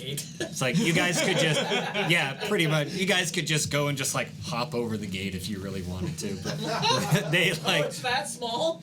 I mean, it's gate. probably like to. If I was standing up, it would probably be like to here. So this gate doesn't protect them at all. Well, it's more to keep like the It's livestock and stuff in. it is a barricade. It's not a free entrance into the city, basically. Something to do with that. Be obvious to get over it. Yeah, I mean, You can keep the. they did the best they could with what they had at the time and the amount of time they had. So you guys make your way out of the city, out of the town, and start making your way north. And it's probably a 10 to 15 minute walk before fast. you. What? Walking fast. Yeah, it's probably 10 to 15. And you guys have plenty of time before nightfall or anything like that. Brought Steve too, by the way. Steve, the horse? No. The mule. The mule. Charles and Charles. Oh, it's Charles? I thought it was Steve. Apparently I brought the horse. Steve is the horse. All right, Steve it is. Okay. Yeah, you brought Steve. You guys are walking and you see something up in the distance, and as you do, Steve just starts to weigh Steve used Nay and Winnie, and like starts pulling away. Roll an animal handling check. Oh boy, do I got you, Steve. If you want Steve, I cast. Primal savagery. I just imagine the way you control the horse is kill it and then bring it back. Do not read my mind. Gosh. Leave the mystery. I don't know if it's Shit, I'm mysterious sorry anymore. to spoil your surprise. It's a very routine pattern of behavior. Surprise. Dirty 20. Dirty 20. It starts to like the horse, yeah, it starts to like pull on the reins and like I say, call out and whinny and it actually kind of starts to like buck a little bit, and then you eventually like you look it right in the eyes as you hush it, and to everyone else it looks kind of creepy. Him just like That was weird. The hiss, I would have thought Yeah, definitely made it worse. I It think didn't. the hiss is. and the horse almost seems like it's like entranced a little bit and it is completely docile again. I'm gonna leave him here, and I'm gonna go the rest of the way on foot. Okay. The horse just like stands there I'm still. gonna tie. Should we tie the horse to something? What are you gonna tie it to? There is nothing out here to tie a horse to. Just told So there's like tree stumps and everything here. There are tree stumps. If you want to try and tie a horse to a tree stump, I have a -1 on survival. I don't know what the fuck It's to do. just the horse. I am gonna just put like, I guess rip off a piece of clothing and cover its eyes, okay, yeah, that works. and then go off to this tree line. Are you leaving it there, or are you? Yeah. Okay. Okay. You got. Excuse me. You guys leave the horse there, and you calmed it down so well that it feels comfortable staying there. You guys make your way over to a patch where there is a lump on the ground. This like from the distance that you're at, it seems like a white lump on the ground, and there are flies buzzing all around, and you can hear the flies from where you're at. And as you approach, you take a few steps, and then you start to hear the ground. Instead of footfalls on like grass and dirt, it sounds like footfalls on like moist moss, like a. And as you look down, the ground has started to. It has started to turn like this purple and damp color, and as you guys continue to walk forward, you see the bones of a creature with like almost like blacks and purples, like black and purple stained bones just laying on the ground. And you see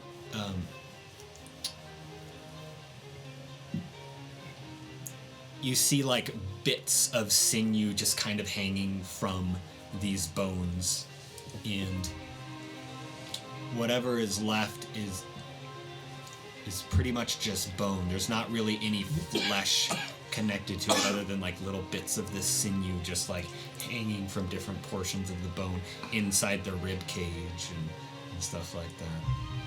How big is this creature? It is, from what you can tell, it seems roughly larger than like a wolf, but it's not quite the size of like a cow. The entire party's staring at Barkuell. Like, all of this right here, Alessandro's actually like rubbing his temples like, how the hell? Staring intensely. How are we going to explain this? How close are you getting to it? Alessandro stop. I stop. As soon as I notice the nastiness. Gonna go within 10 feet. Within 10 feet? Roll a Constitution saving throw. I can do that. Oh boy. Do you have any kind of advantage about, because you're so used to dead things and like decay? All the smell. Do you have any kind of advantage against like? Let me check a few things. Putrescine. Just like, yeah. Is that a chemical? The first There's a couple of chemicals emitted from rotting that are very characteristic. I don't think so. One of them being putrescine. I don't think so. That's where the putrid word comes Yeah, from. no, it doesn't really say anything as far as feature-wise. Okay, that yeah, would just go ahead and roll a this. regular Constitution saving throw. And cadaverine is the other one, I'm not even joking. 12. 12? Yeah. As you approach, you get this very strange, overpowering musk that comes over you, and there is a little hint of there is a little bit of a hint of decay, but it is unlike anything you've ever smelt before when it comes to the smells of decay, the smells of spores, the smells of mushrooms, like any of My that normal stuff. stank. Your normal stank that you're used to, this does not. There's a little bit of that. Oh, it's different. But most of it's not like that. Lenore's gonna. And as you go forward, you are leaving like footprints in this. And as you step, you see a little bit of like this fluid, just kind of like when you step onto wet sand, you kind of see like some of the fluids kind of push out of the sand. As you step, you see a little bit of like this purplish, blackish fluid like push out with every step, and you're leaving footprints. Nice. Okay, well this is a lot grosser than. And I thought it would be. this kind of area of vile earth has extended out probably about 10 feet around these remains. Gross. Lenore would like to Did you approach just say gross? Barkuell and Stay back here. Roll a Constitution saving throw. Do we get advantage if I warn her? Is anyone else getting closer than like? Will she get advantage if I went warn back her to like not breathe this in I'm first? also resistant to necrotic damage if that helps. Not really.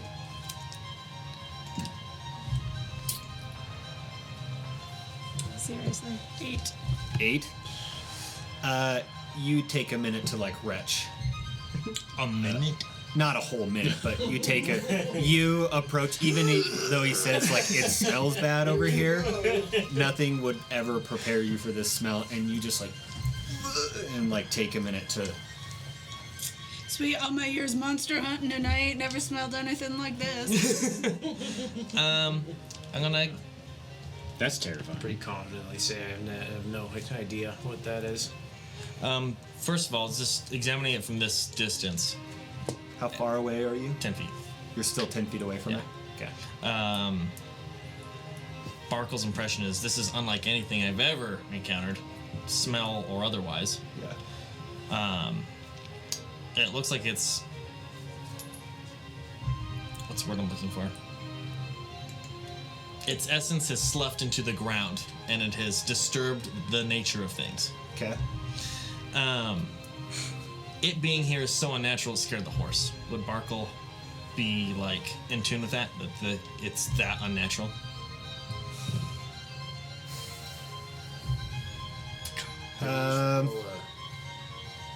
Roll a. I'll let you roll a nature check on that one. DM in the making. I like it. Yeah, when are you gonna do a DM? When are you gonna DM a game? I'll do a super happy, bubbly one shot. Could I argue, Right after this. Could I argue that's an insight check? Hell yeah. Everyone's level 20. How so? We're fighting rats. Probably the animal, and like obviously it doesn't like the fact that it's disturbing nature, like in the way that it's decayed, is bad. Barkuell's looking more for probably empathizing with the horse. Yeah, I'll let you do that. Seems very simple. 21. 21.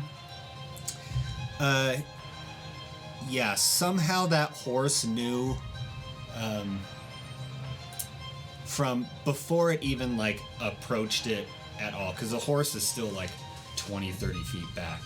Like before the horse even got to you, that horse had some kind of sense that this isn't right. Like, I don't want to go anywhere closer to this thing or anything like that. So yeah, you get the sense that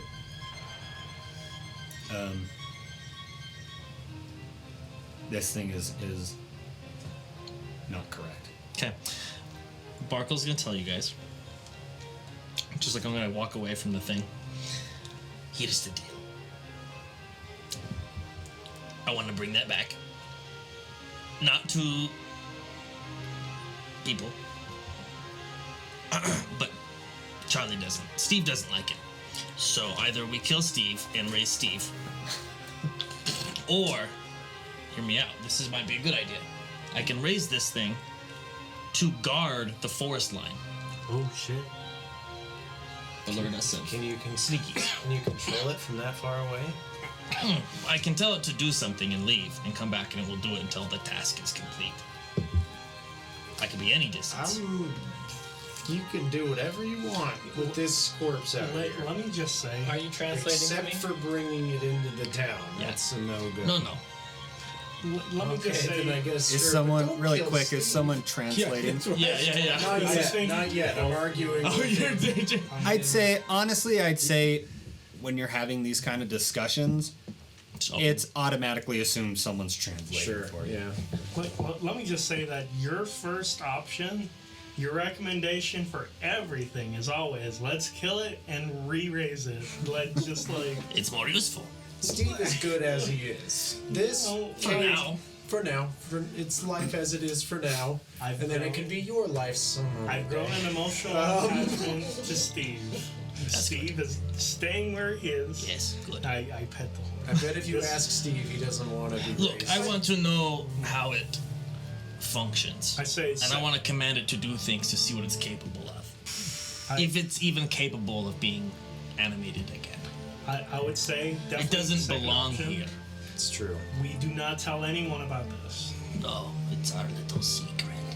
I think we They're should probably just gonna- warn them because they already saw his little So you're squeeze telling me I have to pages. explain to That's these people true.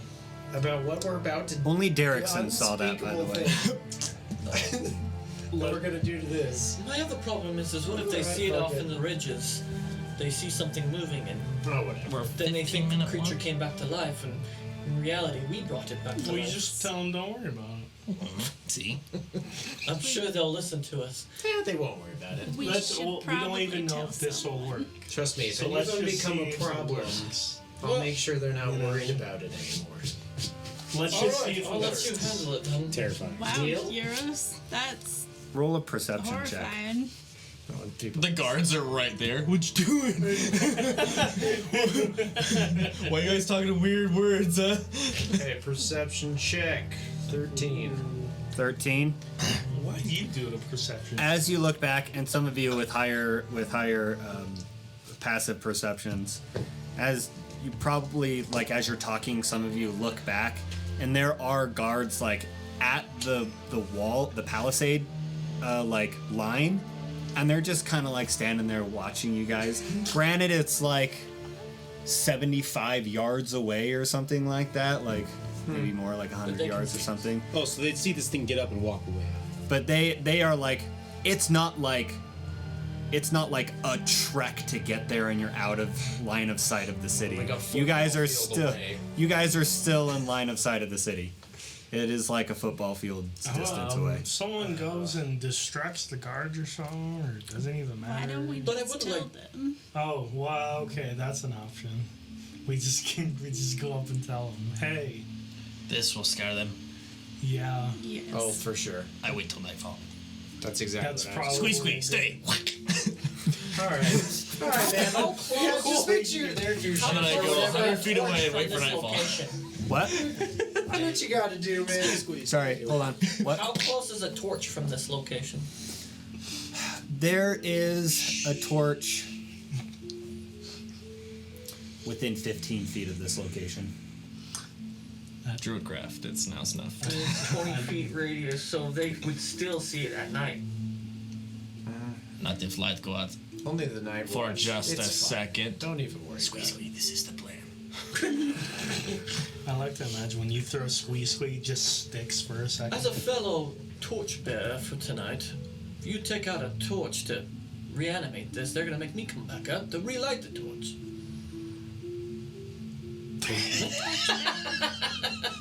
Sounds like a plan. What was that face? Come together. Alright, so our only plan so far is to make that gross husk move again. I want to study its about it. anatomy and see what it. You come back out, you see it moving around, you say make a jump. Why Alright, can't we listen to just look at Squeeze. it right now? But they see. Why are you making Alright, it look like that? I'm gonna go back to the camp. Rubbing off on you. I think I've had enough looking at this horrible God, it stinks. thing. I start to wander Come back on, to Steven. Let's go. Unless, did you need Steven still? Steve, stay. Steven. Okay, then I just leave the reins and just start trudging back. the. You walk back to the camp. I'm gonna I do. take a vial from my alchemist supplies, and I'm going to gather up that black, red, purple glue stuff that came in, Gloob. Okay. and The gloob. do some chemistry to figure out what the hell it is. Okay. Yeah, you have a vial of Ichor? Gloob. ichor. Yeah. Gloob. So, who's all going back to the town? 1, 2, 3. Who's all? You get the rest of you guys are staying? Squeeze, staying. I am going back. Everyone's going back. Oh, okay. I see how this is gonna work. Yeah. Yeah. Okay. DM sweats. Yeah, you guys make your way back, and as you guys are entering back in, the guard that talked to you is like, "So what'd you guys think of it?" Gross. It's really disgusting. Yeah, it's pretty fucking gross, isn't it? It's I haven't been out there in something. like a few days, but it was like pretty much just bones. The What? last time I went out there. Only bone? I mean, yeah. Was there gunk? Was there gross gunk? Oh yeah, gunk all Yeah, over yeah, there. yeah. Yeah. Yeah, Gross. that's pretty much what we got to. Oh Gross yeah, gunk. it's gross. What do you make of it? It's gross. It's not natural, whatever it is. It doesn't really? belong here. No. Huh? Yeah. Just Weird. Does it remind me I'm of saying anything that we in the saw at Mariel? Myriad? Myriad. Low intelligence. Uh, His eyes glassed over. Roll an intelligence check for me to like try and remember. What do you roll? Hey, that's not bad. It was 16. A 16. Good enough. As far as the vial you have, it does seem to have some kind of. It does seem to be a little bit reminiscent of that thing that broke out of the skeleton. The capsule. It was just like a big thing of like black ichor that was formed around a skeleton that eventually like kind of just like sucked into the wall as it left the area. I hate that dude. That checks out. Flesh monster, I brother. hate that dude. It was not the flesh monster. Brother. Ink boy. It was the other guy. Yeah. The cousin. Brother. Yeah. Brother lover. Really think Brother and lover. got all the way up here in time to start wreaking havoc? I mean, for all we know, we catapulted him over here. That's just what it reminds you of. Okay. We didn't have such thing. Character idea. Brother lover. Okay. What are you guys doing? Oh, you guys enter back into the city. Or into the town, I should say. Food, sleep immediately. I recommend we go to Boris's and sleep. I should probably go visit the infirmary right quick. I need to see if there are rations I can buy. Tomorrow. Okay, tomorrow. There's still. It's still like 5 in the afternoon. Oh. It's probably like 5 in the 3 or 4 hours until nightfall. I will go now. Okay. I'm gonna get rations. I'm gonna go find a comfortable place to sit for a minute, and I'm gonna pull out my Mia Reston's Bile Cultivation Journal and start reading through the journal and see if I can get anything out of it. Dope. Okay. We'll get to that in a second. So, you're gonna go to the infirmary, yeah. both of you. Or no? No, Barkuell is going to go. How long until C shift? Hour-wise? Probably somewhere in the vicinity of like a long rest. Almost like a long rest until then. I'm immediately going to sleep. Oh, really? Yep. That's what I want to do as well. I would like to go to sleep after I visit people. Okay. So you guys go to Boris's. Were you gonna do something or just doing that? Yeah, just going to that. Okay. You go to the infirmary. I'll do you, and then when you come back, I'll help. We're so mature. I'll help you first. We'll resolve your thing. Not as fun, but I was. Not as fun, but okay. DM sweat. DM sweat. Fuck. Okay. You make your way to the building that was told to you to be the infirmary, and as you make your way there, the front door is open. And you can see kind of on the steps leading up to it, there is a bunch of like dried blood kind of dripped around. And as you make your way in, you see a house. The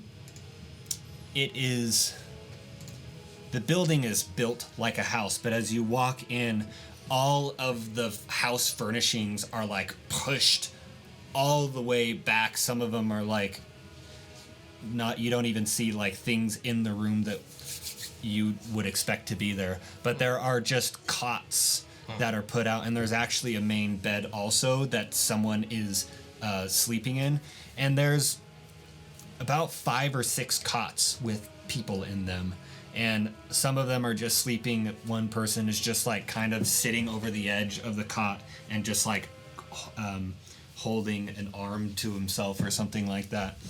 And you see someone in there kind of continuously going back and forth between all of these people, and then going back to one desk to like do stuff with like rags and like wash something, and going back to another desk preparing some kind of medicine. And this person is an elvish person with blonde hair, and they have it's like short on one side and then long on the other side, and they have like gray and white flowing robes, and they look to you, and it's this like it's this elvish person, but kind of just like non-binary in a way. And they look to you and like, you don't look hurt. Do you need something? Well, I can unhurt people for you, if you'll accept my help. What was your name? It's Leonore. Leonore. Someone, did like Derrickson send you here to help me or something? Yeah, he's the one who sent me. Okay, great. Do you have medicine training or? Something like that. I'm sorry, I didn't catch your name either. Oh, I'm sorry. My name is Lorthane. Oh, adjacent names. Cool. Okay. If you, pick a person and help them, I suppose. I'm trying to help. And she kind of like points over to some people like, this person has a broken arm that I'm trying to help fix. This person has a cut that I don't have any sutures, but I've tried to wrap the wound. And she starts kind of going over this list of 5 or 6 people that are wounded. Lenore is gonna place her hand on this elvish individual's shoulder. Don't worry, I got this. And she's going to go into the middle of the room and cast Aura of Vitality. Hell yeah. Aura of Vitality. Okay, remind me what that does again. Max. Wow. Yeah, it's basically just as a bonus action for a minute, healing 2d6. Healing 2d6. Yeah, for a minute. For 1 minute, every action 2d6. Bonus action. Every it's bonus action 2d6. Oh my god, that's... Yeah. No. It's quite a spell. It takes less than 30 seconds It's so cool. before you kind of just see like everyone just like, what the heck? Like, and like all the people that were like sitting and like some of them were like kind of just like holding themselves and like cradling themselves in the cot, like before they all just kind of like, and they look at like their arms and stuff like that, and the Lorthane walks over and like unwraps this person's arm that was like cut, and as they unwrap it and take off the like this like mossy material, there you can see a scar across that comes like down the arm, and you can see where it has healed up, but there's this like purplish hue that's left in the skin right there, and almost seems like it almost seems like it veins out in different directions, but not a terrible extent. And Lorthane looks back at you and is like, "Well, color me impressed. That is quite the relief. Thank you so much." And everyone gets up and is like, "Thank you. I appreciate that. I thought I was so sick. I thought I was gonna die." Well, you ain't dying now, and you could get back out there. And you kind of just see like his happiness just like sink, and it's like, Oh, unless you need like a mental health day, is that what they call it? no, I mean, Mental health day. if we could fight, we got to be out there like protecting our city. So no, I appreciate it. That means I can go back out I and can take the lead on mental health day. keep helping people. So No. Come on. and Lorthane takes a bit to like still check over each person, and if you're helping them, would you be helping them do that? As you do that, you see like some of them have like cuts in their abdomen and cuts on their shoulder. One of them has like a bite mark around their shoulder, and you can see where, the same as the other thing, you can see where the wound has closed, but there is still this like purplish hue in the skin around those areas. And Lorthane is like, "I don't know what this is," and she like motions to all of the purplish, and she's like, they're like, "I've never seen that. I don't know what that is, but I'll just I'll have to keep an eye on it and make sure that it's going away. Keep track of it. Hopefully it recedes and it doesn't spread. And where did you learn to do that? Well, I went to many years of schooling. Had many tests I needed to do with my classmates, and some of them did not come back. Oh, those kind of tests. Yes. I'm sorry. Was that It's fine, it's our difficult? job. Was that difficult for you to? Did you lose friends in the process? There are 4 of them are gone now, Oh. but the rest of us made it out, so at least that was, wow, 75% of us graduated. That was like the best graduating class. Wow. Don't know whether to congratulate you or to console you. You. They were doing what they were meant to do. True. Well, thank you so much for coming and helping me with all of this. I think now I could probably get like a night's rest.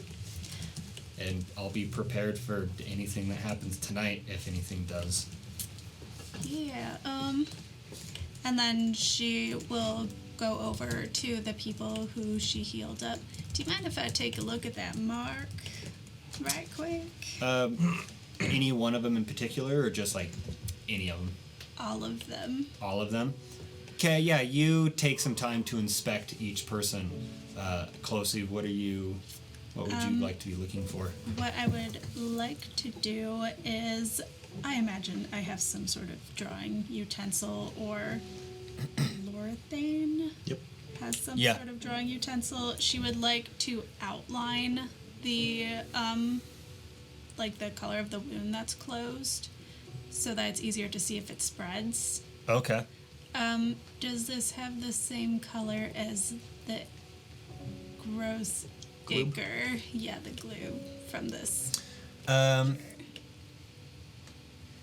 This is not like a blackened purple. This is like a lighter. It's kind of like if you have like a bruise that like purplish, like if you have a really bad bruise and there's like actual purple in the skin. It kind of looks more in the same vein of that, but you do kind of recognize that color a little bit from that. It was more of a blackish purple, but there were still like hues of purple mixed into it. It seems like it's kind of close there. Great. This is gonna be fun. If this starts spreading, come find me. You say this to Lorthane? Or Yeah, and also all the people, just individually. Lorthane takes a minute.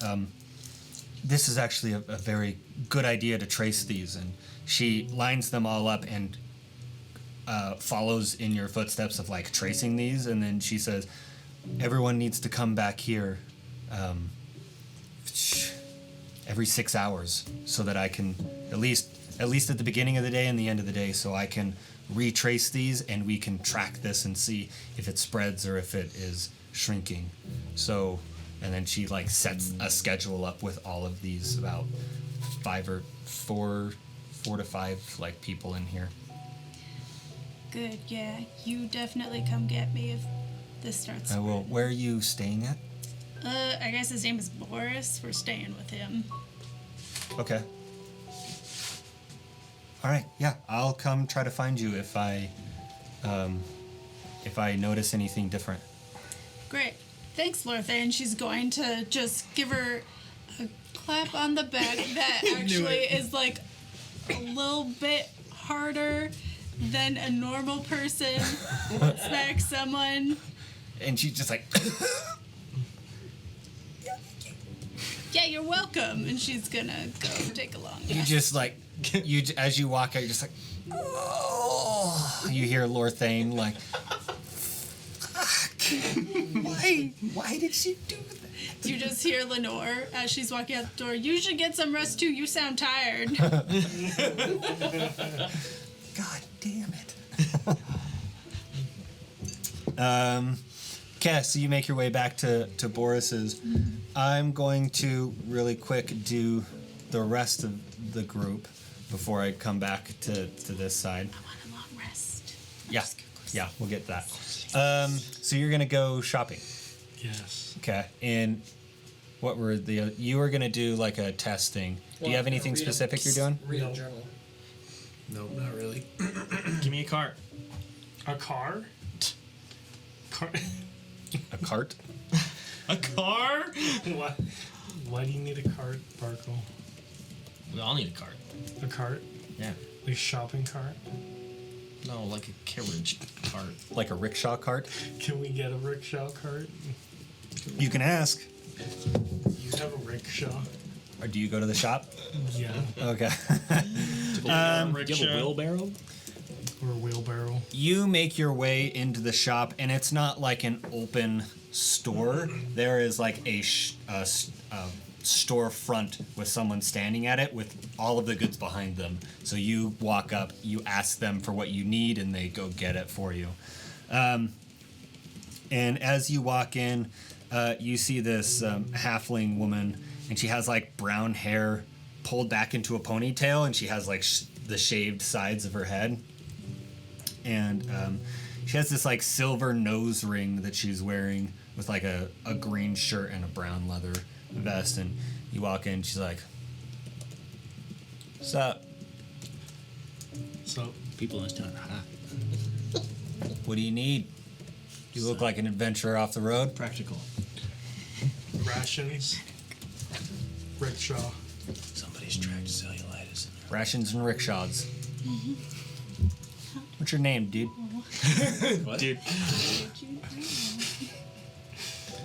Leon. Okay. It's a good name. What's yours?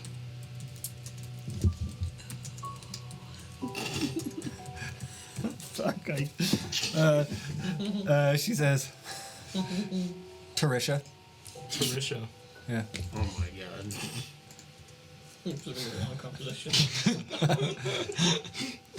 All right. Well, I can tell you, we don't have rickshaws here. Do you have a wheelbarrow? Do you have a cart? Table with wheels. I have a wheelbarrow. Don't have a table with wheels. Cart's on kind of the same vein as a rickshaw. Okay. No, I use that wheelbarrow. So I'm not gonna Barrel. sell it to you. Well, can I borrow it? For what? Well, I ain't here, man.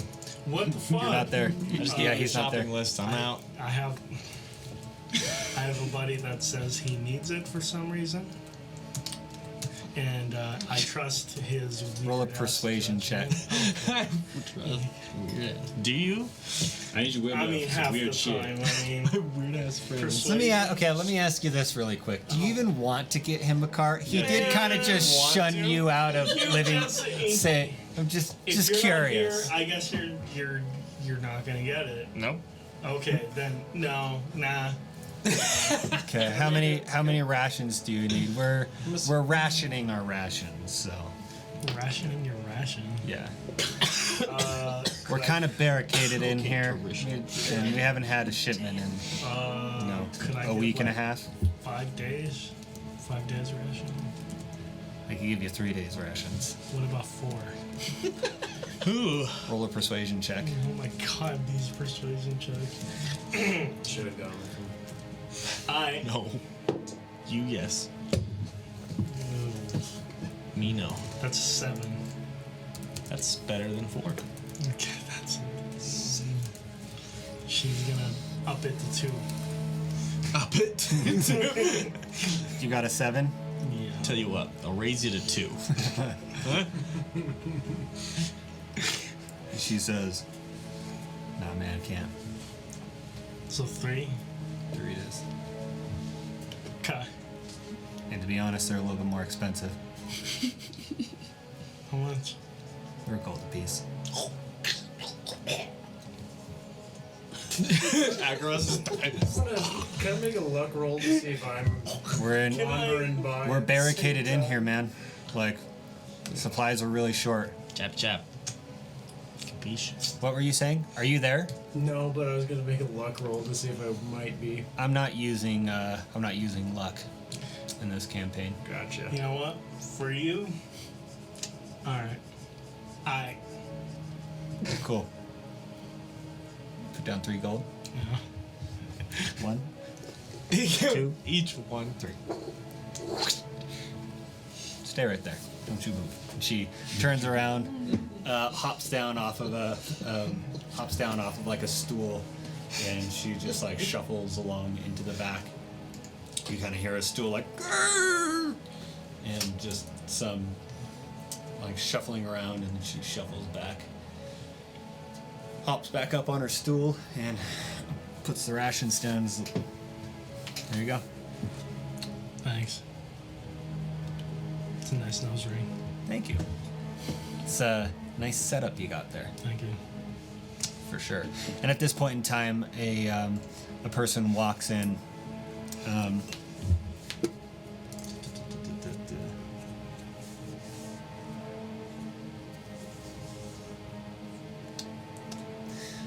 This woman walks in with like long black hair, and you can tell she's half elvish, the same as you. And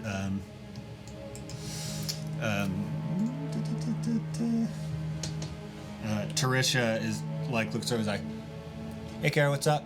And Kara's like, "Hey, Tarisha."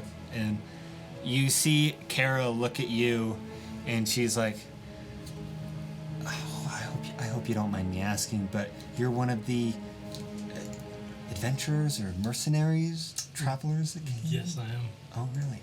Where are you from? I know the answer to that. Hold on a second. Where am I from? I did say I was from a desert last time, did I? I'm from Desert. I'm from the land of Sahara. The land of Sahara. It's a desert town. Oh, really? That's not in Belshir, is it? It's close to Belshir. Oh, A couple interesting. clicks away. Well, do you and your friends have a place to stay for the night? I'm still looking. If you'd like, I have space for a few people. If you don't mind staying with me, I have a kid, if that's all right. But Sure. I mean, I think my friends they have their own. I think they're situated, but sure, if you don't mind, I'd be cool with you. just you, or you and some more friends, or just me. okay. Yeah, baby. I'm the only one here. I'm the only one here. Okay. It's all nice. And she says, "Cool. Are you going to be taking up like part of the night shift or anything like that?" I'll be taking the C shifts. Oh, okay. But I'll have time to kill before then. Okay, yeah. Let me show you where I live. And she like just points out. And she's like, "I'm just that house over there," and she kind of points off. And you see where she points to.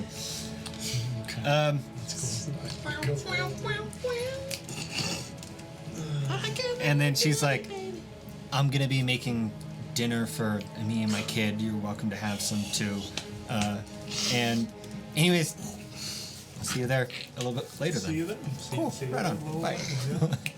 And she walks up to Kara, and she starts like giving her a list of like things she needs. And Kara is equally like stingy with her as well. You notice before you eventually take your leave, or what are you doing? Play cool, man. Play cool, dude. Play cool. Just to make sure. Okay. I feel like the shopkeep is Tarisha. Tarisha is the shopkeep. Okay. She's the Kara is halfling. the one that walked in. Kara's the one that walked in and With offered the you a place kid. to stay. Okay, She did Kara. not have her kid with her, but she said she has a kid. Okay, Kara. Yes. Tarisha. You should write that down in your notes so you don't call her the wrong name. You should. You know. Speaking from experience, that doesn't go too well. Tarisha, shopkeeper. Kara with the K or C? Kerra. The mother you'd like to follow home. I wasn't there. Oh my god. Homeowner. Homeowner! And small human owner. Homeowner. Okay. Small human. Perks. All right. Homeowner. Well, Half elvish. I'll see. Okay, so I'm gonna move on really quick to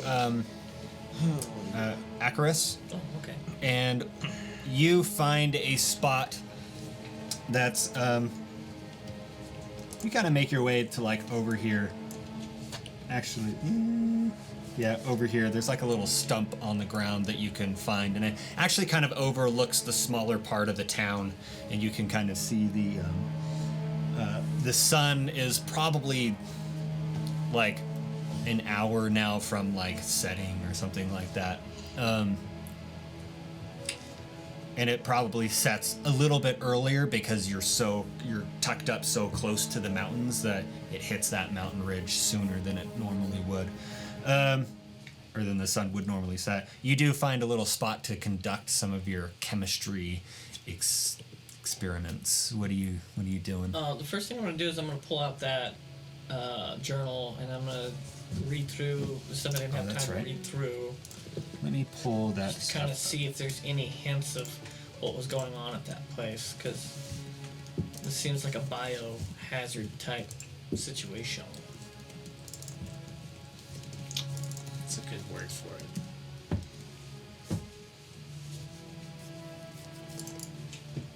Biological hazard. So who you pull out that journal? Yeah, it was Mia Reston. Biocultivation. That's the one. She was very excited to start her first day. As you look through the journal again, it has one entry in it. Oh. And no other entries.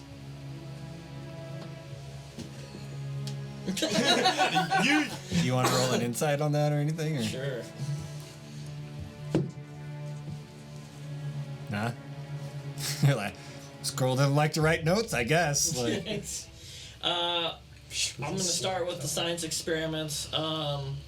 So I have purified water, salt, some iron powder, miscellaneous components that come with the alchemist kit for experimenting, and if I need to go out and get some herbs before the night comes, I'll do that too. But whatever I need to do, I've got a mortar on a pedestal that I can ground ingredients in. Okay. To make mixtures. So explain to me like what you're trying to do.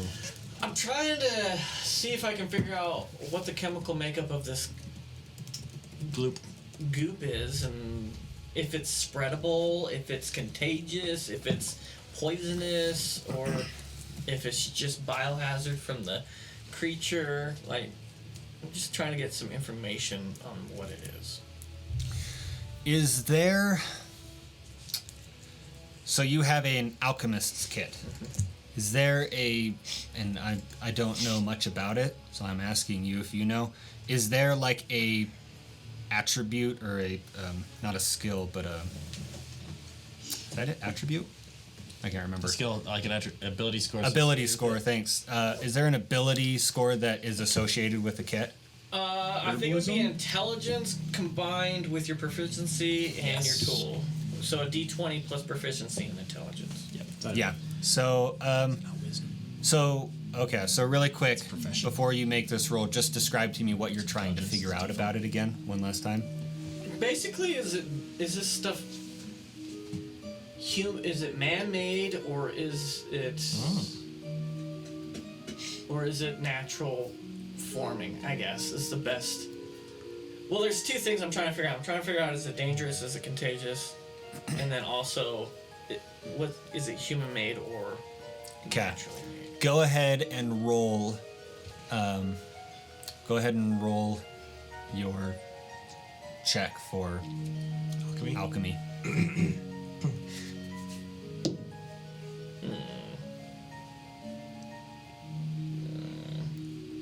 6 plus 8 is what, 13? No, 8, 9, 12, 13, 14. 14.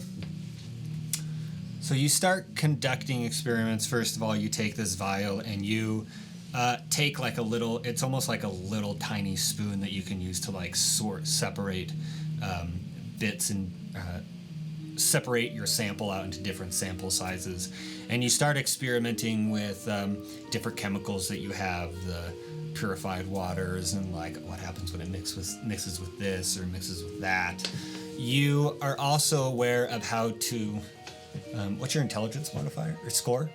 16. 16. And you are proficient with this tool, right? You are also aware of a decent amount of techniques to figure out whether something is like poisonous or toxic or something along those lines.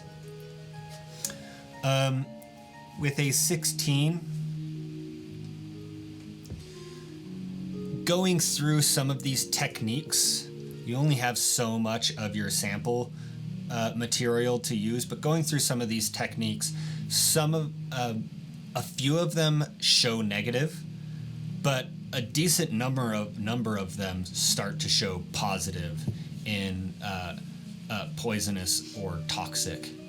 And so you start to figure out that if this entered your bloodstream, it would probably be pretty dangerous. You're not exactly sure how sick someone could get, but they would have a hard time with it for sure. As far as whether or not it's natural, you understand that is a hard thing to prove, like through alchemy, because there are a lot of substances that you're aware of, you haven't necessarily come into contact with, but there are a lot of substances that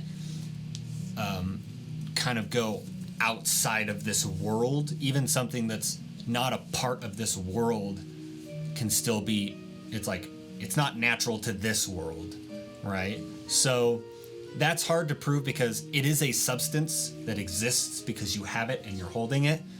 But to say whether or not it's natural is kind of not really a thing for alchemy to say. It's a real substance that you're holding in your hand. Did I find any kind of solution that would separate whatever the purple is in the goo from the actual water liquid? I'm assuming parts of this is water, but other parts of it is whatever the goo is. So. No, that would take like some type of alkaline that would separate the two. You, with your very limited kit, you aren't able to find something like that, and from what you understand from alchemy, that would probably take tools and a setup that is more conducive to like a lab or an alchemy shop somewhere or something like that. So you don't really have the tools to figure something like that out or to be able to do that. You have enough to like make poisons out of something from like your surroundings and stuff like that, but not so much to do like, what is that called where they spin? Centrifuge. Yeah, not to like centrifuge or anything like that. That all takes like different stuff than you have access to. Okay, so after figuring out as much as I can, I'm gonna pack up and then go look for Leonore. Okay. The first place you think to go to is Boris's, and you kind of meet with Leonore like right when she gets there. Leonore. Whatever's left of that vial. Probably have about half of it left. This stuff is poisonous, and if it gets in the bloodstream, people might not have a good time with it. I thought I'd let you know. I don't have a cure for it, but I did do some experiments. Well, that infirmary is full of people who got probably some sort of gunk in them, because when I healed them, it left some sort of darker mark. Do you have another spell that can heal poisons? Or anything else, like Well, I'd have to sleep on that. Well, maybe it's something to think about. Awesome. Just to be prepared. That was well said. That's it for me. Then I'm gonna go set up my bag and sleep outside somewhere. Okay. As you're, where's Yeros during all of this?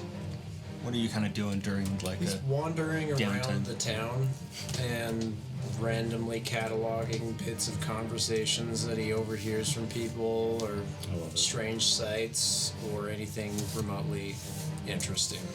A guy approaches you. Happen to run into A guy approaches you. a guy, eh? Yes, let me pull up his. Hey, guy. This younger human man with like shorter, he has short brown hair, and he kind of has this like larger brow.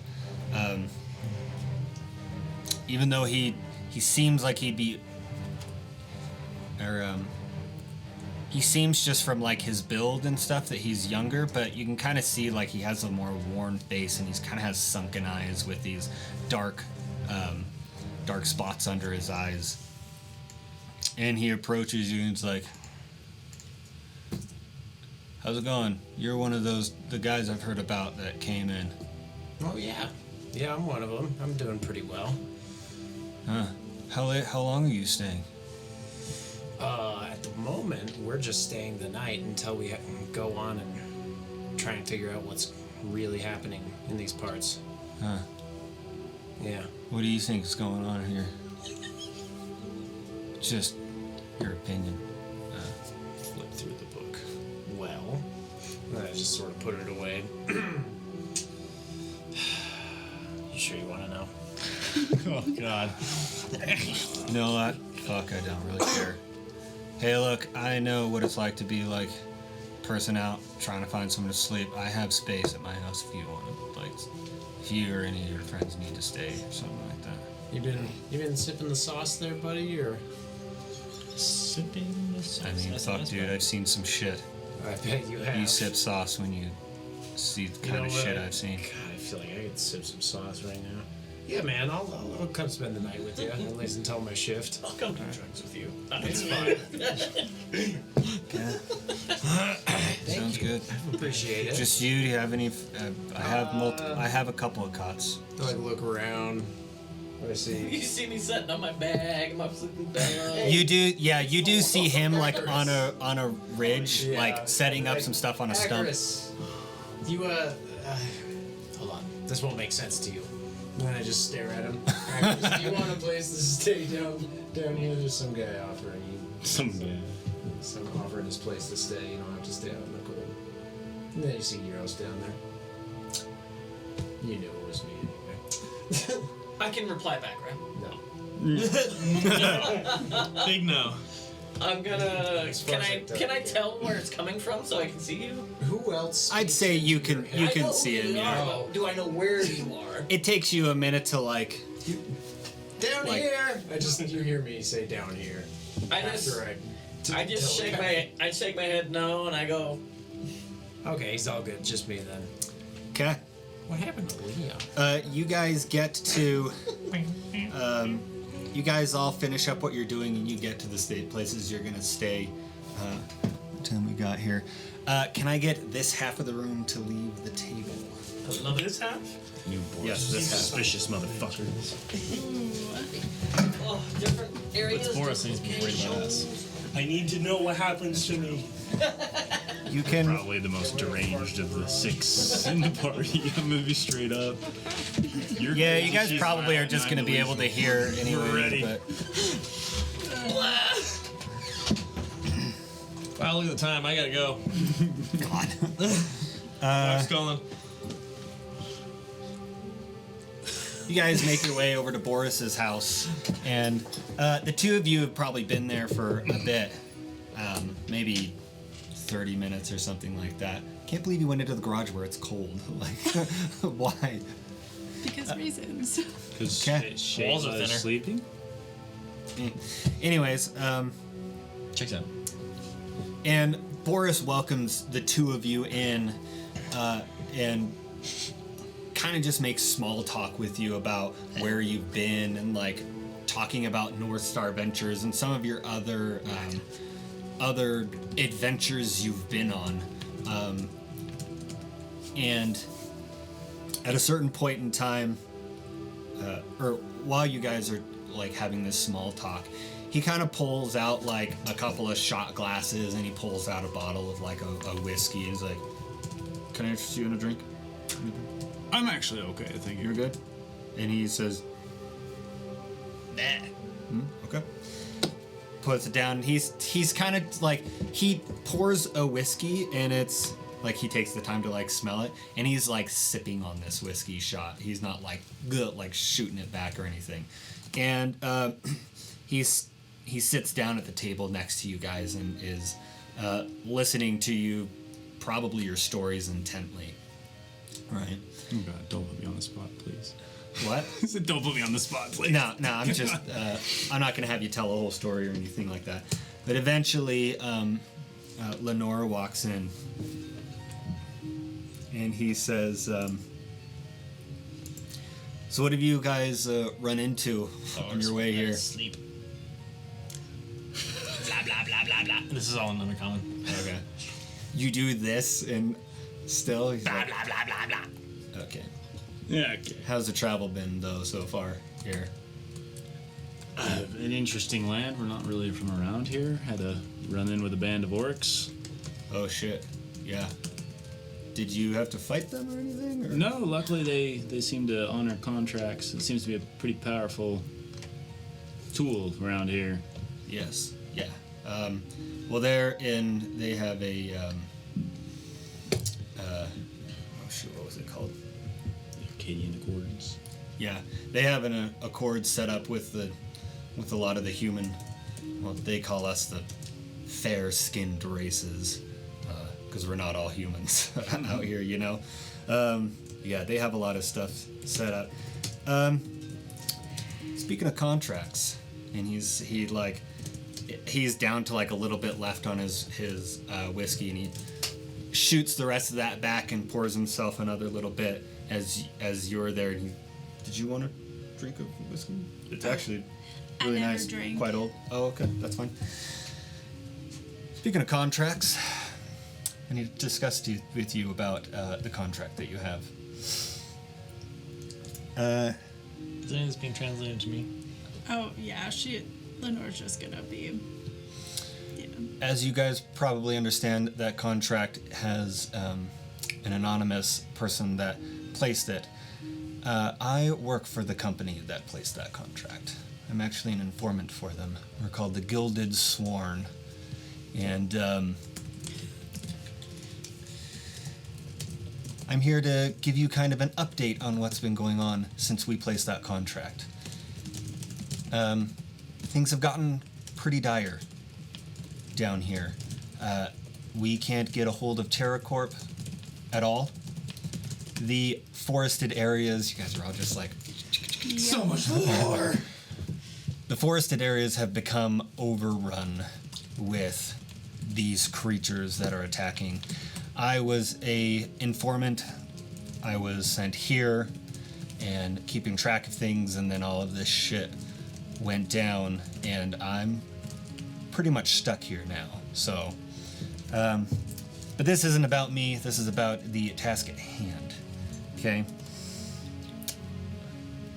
Are you asking for like a whiskey? He's like, glug, glug, glug, glug. And he like cheers you. Whoa. Look. Did you just slam that? He sipped his and was like, holy shit. Look, the surrounding areas have become pretty well swarmed with these weird creatures. They don't all look like the one that's out there. They all look a little bit different in some kind of way. But we're trying to get people up to TerraCorp, and we keep, no matter what the forces are we send up there, we run into creatures and beasts that get into conflict with our forces. And so pretty much the most important thing you guys can do is get up there to check on TerraCorp. And I understand the town around here is in dire needs of people to help protect it. I mean, you guys definitely spend the night, get your rest, take your shift on the watch, that's fine. But you guys have to get up there as soon as possible. The one thing I do need to say is, like I said, situations change. We can't get a hold of anyone at TerraCorp. We could get a hold of people like while these creatures were just starting to come out, but now it's impossible to talk to any of our spells about that connect with people up there or anything like that. There is one thing that is most important above all. TerraCorp was testing some mining equipment, new, very powerful mining equipment. And in the wrong hands, it would be a very powerful weapon.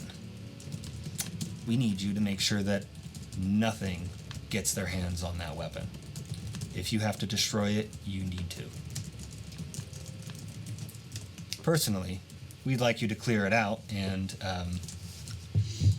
let us take back control of TerraCorp. But the most important thing is that equipment doesn't fall into the wrong hands. Alikaka. Do you want to show him with like your illusionary stuff what the other bullshit we ran into in Myriad was like? And see They if don't there's know anything we're like from their Myriad. shit? Well, for comparison, for the weird things crawling out of said TerraCorp. He understands. Well, What weird shit? There's a lot of weird shit. Fleshy weird shit, inky weird shit, lab, experimental shit. this guy is part of the group Very that adjacent. Placed the contract. Okay, so he like spoke about And knowing us that we were there, and he knows of the contract. He knows about the things in the contract. You can at least assume. so he's pretty vetted. And so you probably can guess that he probably understands you guys came here through Myriad. Okay. I guess, yeah, I can. I just want to see if that matches weird reports that they got from TerraCorp to see if maybe this is more of like a regional problem, not just random mining sites finding shit. I mean, this is going on. I mean, how far away is other town? I'm not a geologist or geographic person. Well, I don't know how far the mining thing is, but Myriad's what, 3 days away? Well, Myriad's 3 days away. Myriad Time- is like four and a half days away. The time frame adds up. Right? Something happened at some point in time in multiple places at the same time. And all these things don't belong here. So what are you thinking, like portals? Not natural portals, not magic portals. I'm thinking like growth? No. I'm thinking like man-made portals. Like dug into the ground? Holes? Something that just does not belong here. Whatever it is so unnatural. The physical world we're on is repulsed by it. The horse knew we were at the monster's body before we could even see the body or smell it, for that matter. Has TerraCorp ever gone into Myriad itself? Or are they the first one? Like, is that a... Myriad's been abandoned for quite a few hundred years now.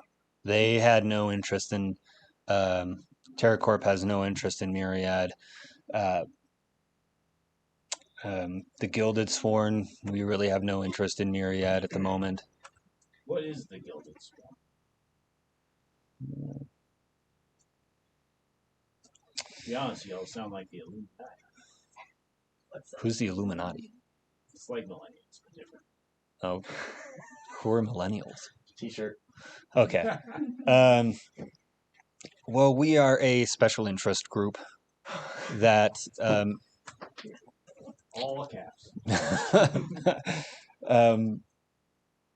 we work out of Mountain Gale, and we work with the king of Mountain Gale and all of the other people that run Mountain Gale, and we basically make sure that things that need to happen. What? You know Birix? Yes, I do know Birix. Work for you?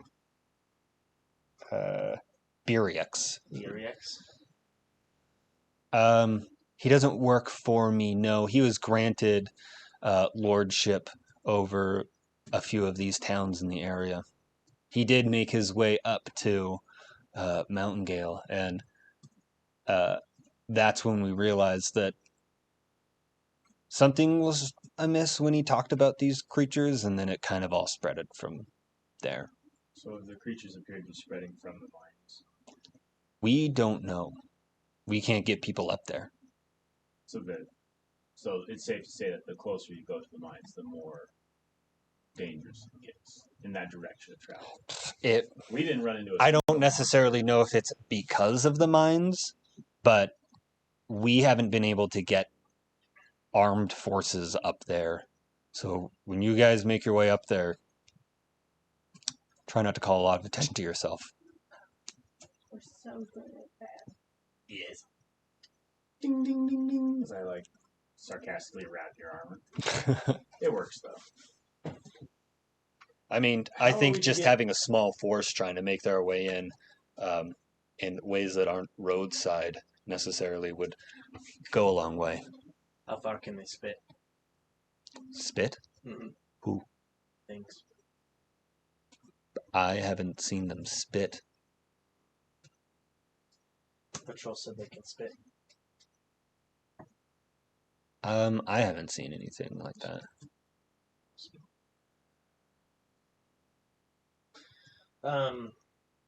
How far away is Tarkor from here? It's about a day and a half, so if you leave in the morning, at some point in time, you'll have to make camp on the way. Is that on foot or horse? Well, it's probably about a day and 3/4 on foot, but it's up rocky area, so even if you go on horse, it's not going to be that much faster. No road. There is a road up there. You take the road west out of here. Always west. And go traveling up into the mountains, and eventually it splits into a fork, and the fork going south travels up into a canyon that TerraCorp is located in. It's a big facility. You can't miss it. How do we get access? To TerraCorp? Mm-hmm. I can't tell you. I have no idea what the situation's like up there. Is there a point of contact, somebody that we should be looking out for there? Like, say we show up and they're saying, "Who the hell are you?" There is someone that leads TerraCorp. They have multiple levels of people that run, and like a branch of people. I actually don't know any of the names of the people that work there. So you've been trying to get a hold of this place. Our group has. I specifically have not been. I've been here. How do you all communicate with each other? Like, have you lost total communication with Mountaingale as well? No, I have a spell that I can use to talk to people up there. Usually they just send, so I don't always have to use that. They send informants down to me, but now since all of this has happened, no informants have been coming to me or anything like that. And this mining equipment research thing, any details on that? Like, oh yeah. Works, Hold on. And he gets up, goes over and picks and pulls a scroll, a piece of paper out of a book, and he unfolds it, puts it down in front of you. And it almost looks like a cannon. It has a large barrel, and this is all scribed down, and it's illustrated on here. It has this, so it looks like a large cannon, like a cannon barrel, and then at the main body of it, there is this large contraption that looks like a gyrosphere with a crystal in the center.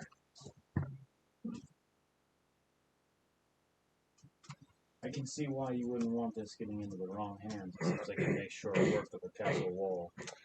Yes, very much so. It makes short work of Earth in general. So we get there, we figure out what's going on, we get a hold of this thing. I'm assuming it's not small. How are we to notify? It's about the size of a larger cannon. It's not that big. It's not. But heavy. It's not massive, but it is far heavier than. It takes a team of people to move. And you've seen cannons range in size of what they need to be used for. There have been like relatively small ones that go on to like smaller ships, and then they range in size of like small to massive cannons that are for assaulting city walls and stuff like that. And he tells you that this is on the verge of the larger cannons, so it's not a small cannon by any means. Boris, if we can't save the facilities or peace, we can take the cannon that is most valuable. This thing is going to be too big for you to move. Peace. Yes. So it is preferable to destroy. This isn't the only one we have. We have other facilities testing this thing as well.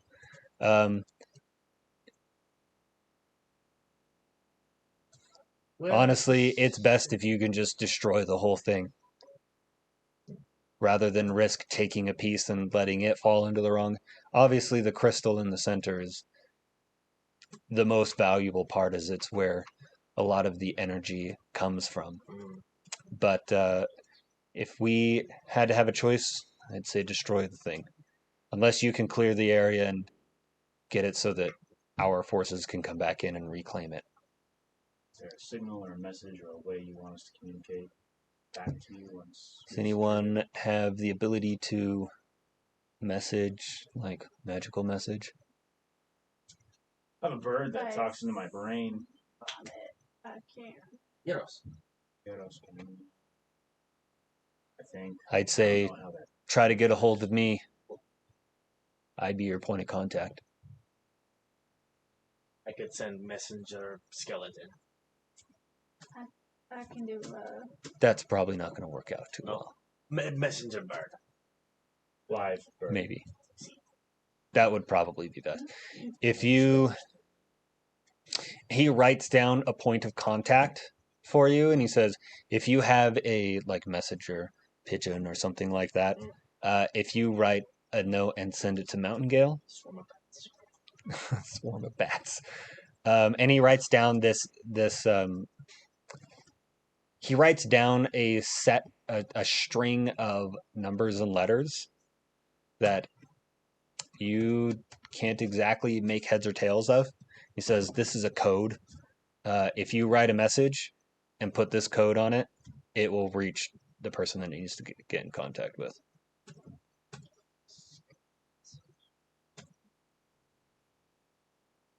Then, I guess, last question from me. Did all this start very rapidly within the last... Like, obviously, the town has been... Oh, yeah, this has all happened within a week. This all happened super fast. Suddenly.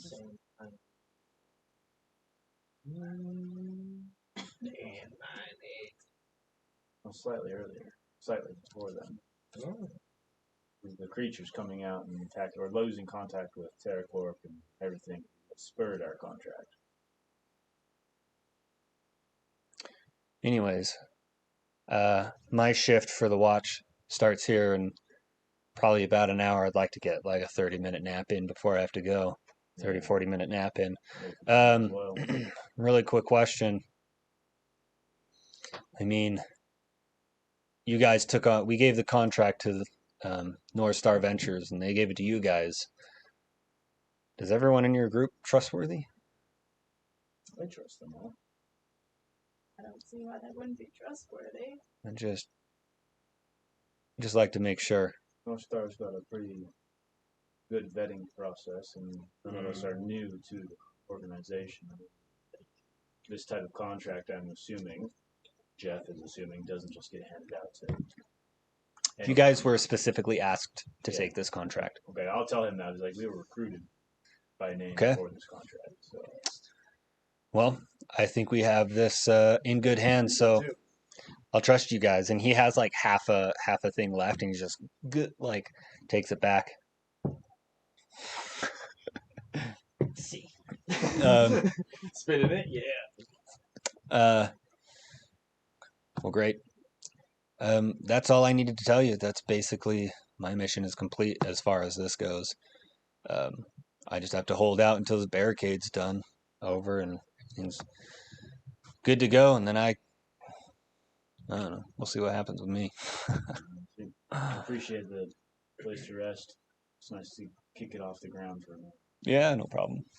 It's I've been a traveler out there before, so sometimes it sucks being out there camping in the dirt.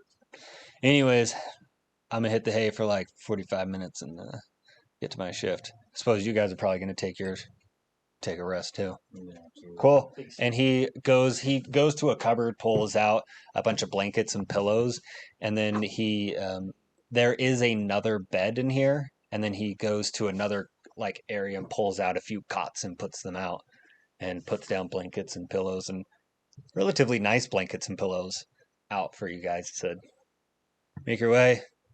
There's some food in there if you guys need to snack on something, but don't eat me out of house at home. Appreciate it. And he sits down in his cot, rolls over, snuffs out the little candle, and starts to go to sleep. I look at you. I look at him. I immediately grab blankets and pillows and go get the other bed. Leonore, what did you learn about sick people? I learned that they Not get caught. marks on their Okay. skin, but after I heal them.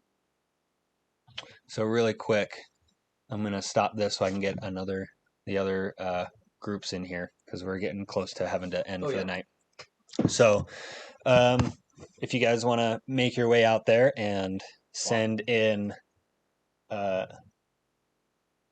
Randy first Randigo. because they've all. Freaking Chris had to go there and separate. We didn't split the party. We separated the party. Very, very different.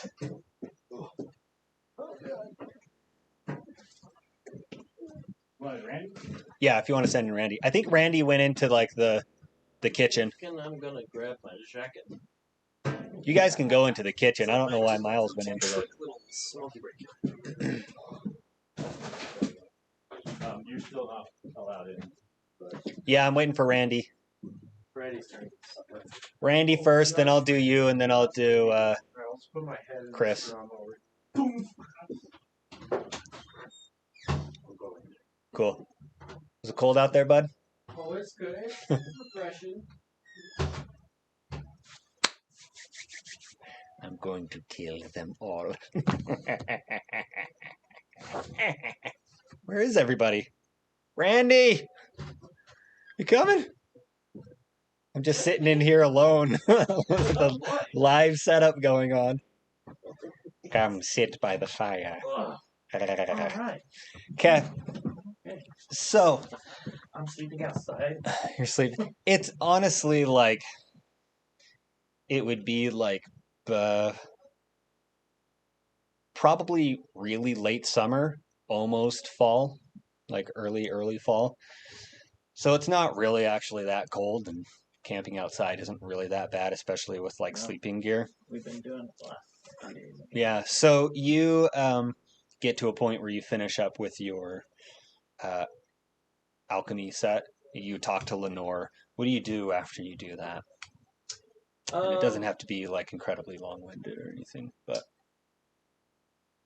I guess I would kind of walk around checking out the defenses of the city, seeing how well secured it is, looking for holes and weaknesses, and maybe helping where I can to get people to strengthen them up before it's going to sleep to try to get some rest before my shift.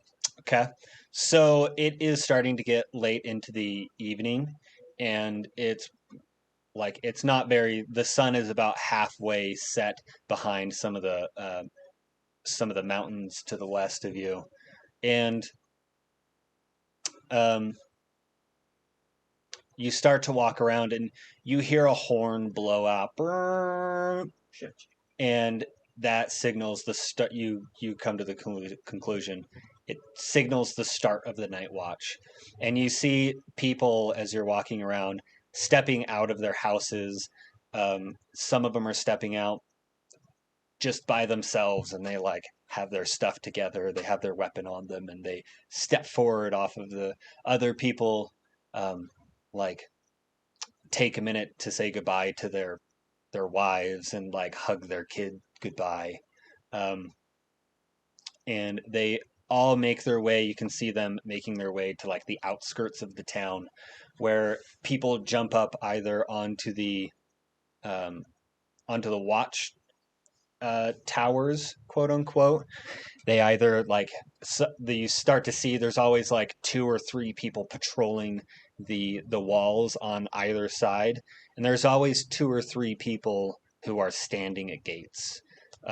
You can actually see some of them look like they have some kind of training, but then some of them are, like you see some of them that aren't really too sure about how to hold themselves, and some of them you kind of see like are obviously know that this person has training. I'm going to mimic like what he does. And so people are trying as hard as they can to do their best. And roll a perception check, looking around for like weaknesses and stuff. 10, 11. 11. Everywhere you look when you like patrol, do you patrol like the perimeter and stuff, or could I make an argument? It could be investigation. Sure. Yeah. Because I'm trying to like actively look for things. No, that's definitely so that would better. Be 14. 14. Do you take like a patrol around the perimeter, or are you just like going and? I would say, yeah, it would be a patrol around the perimeter. I mean, because that's the only way in, unless there's a cave somewhere that I don't know about. So, yeah, as you walk around, you're never. One thing you notice is you're never actually out of sight of a like a patrol person or a guard. You do understand that they are relatively limited on the amount of people they have here. But they're spread out wide enough so that they have decent like eyes and coverage around the area. But they're not like clumped up well enough that if any one of them got attacked, like they're close enough that people could come and help, but it like that person would be on their own for a second, right? But the palisades continue, like they go all the way around from edge of one gate to the edge of another gate. And so as far as you can tell, there's not a lot of, other than the fact that it's understaffed, it's not really that weak.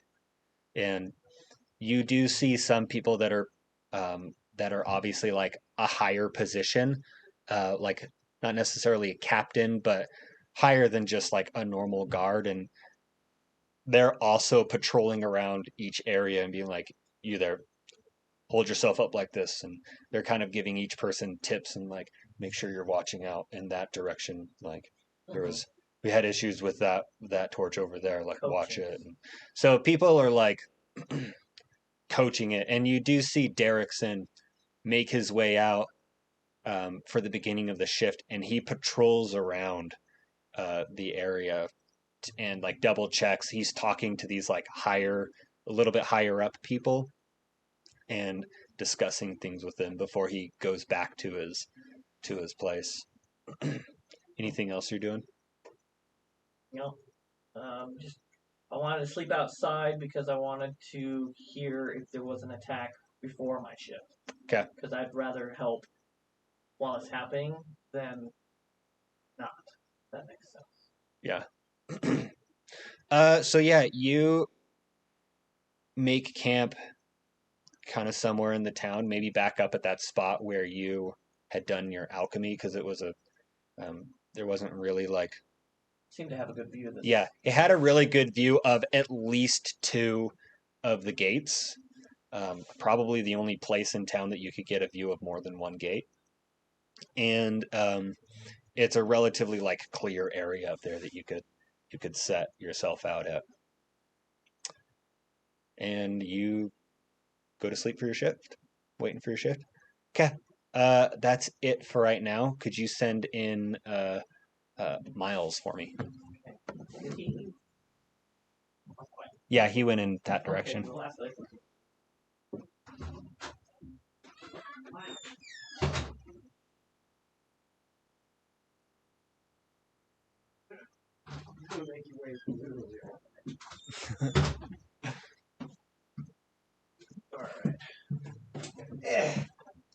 So you talked to Morin. Morin. Did I say his name? Did I tell you his name? No. Oh, sorry. No, it's okay. Okay, you talked to a gentleman who offered to let you stay at his place, and like I said, he looked like a worn out younger guy, but he just looked worn out, like he's just been stressed his whole life, bags under his eyes, and he kind of shows you where his place is. Do you follow him to his house, or do you like, yeah, I'll meet you there or something? I'll just follow him. You follow him. He takes you to kind of a smaller house.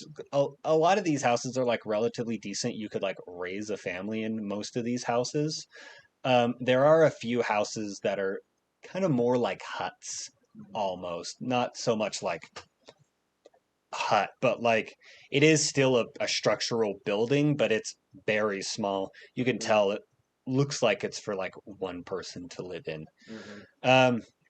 It takes you to this smaller house, and it's a little bit more run down. He opens the door with a squeak, and it's just dark inside. And he walks in and lights up a candle. And he's like, "Welcome to my place. There's a cot right there for you." And he, as you look around, there's really not a lot of like furnishing in his house. There is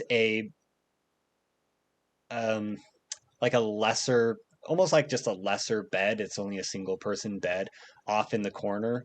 There's a small kind of rickety table with like two chairs in it at it. And then there is the only thing that in his house that looks like it is of some worth is there is an armoire, not an armoire.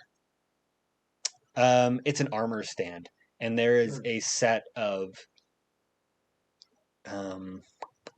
like chainmail armor on this armor stand, and then there's like a cot over on the side, and he walks over to a small cupboard that's just hanging on the wall, pulls out a glass, pulls out a thing of like some kind of liquor that's unlabeled but looks like a dark brown liquor, and he's like, "Here you go, man. There's like a kind of like a cheap blanket on that cot there. I don't really have like a whole lot to, but I just appreciate the shelter. Yeah, I mean, I feel you on that, man.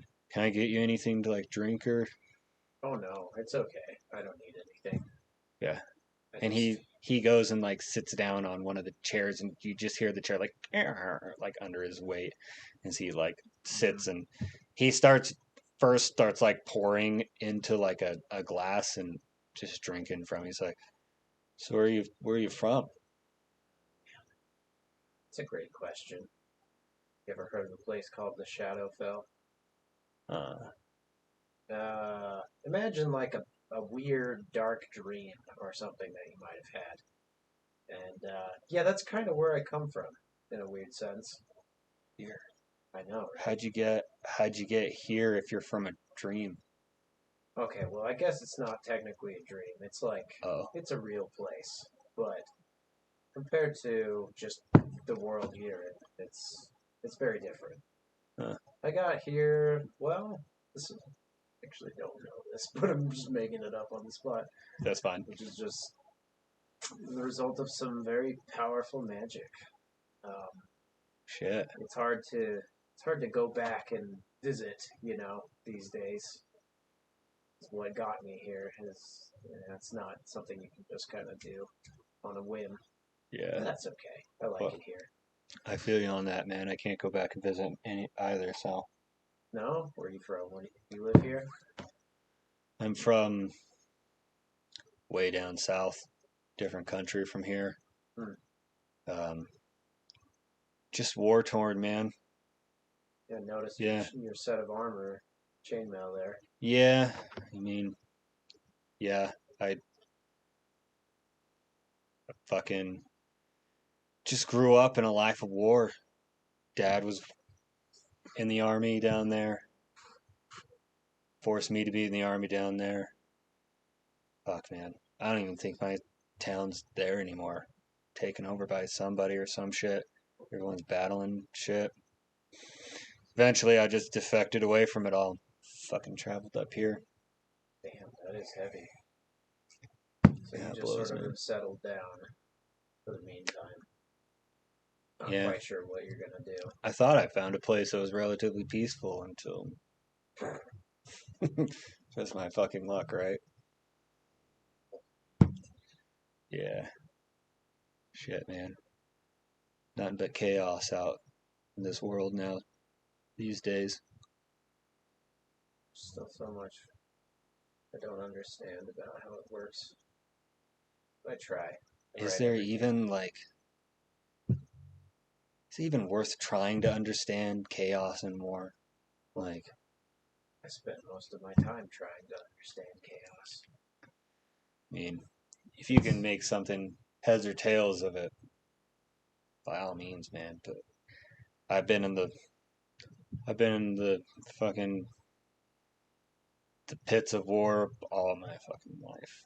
Basically, since I was old enough to be considered an adult, I was a warrior. And when you're out there in those fields fighting, stabbing people, all it comes down to is you're just stabbing the first person that you can see and trying to move on to the next one before they can move on to you, you know? There's not a whole lot of sense to make of any of that shit.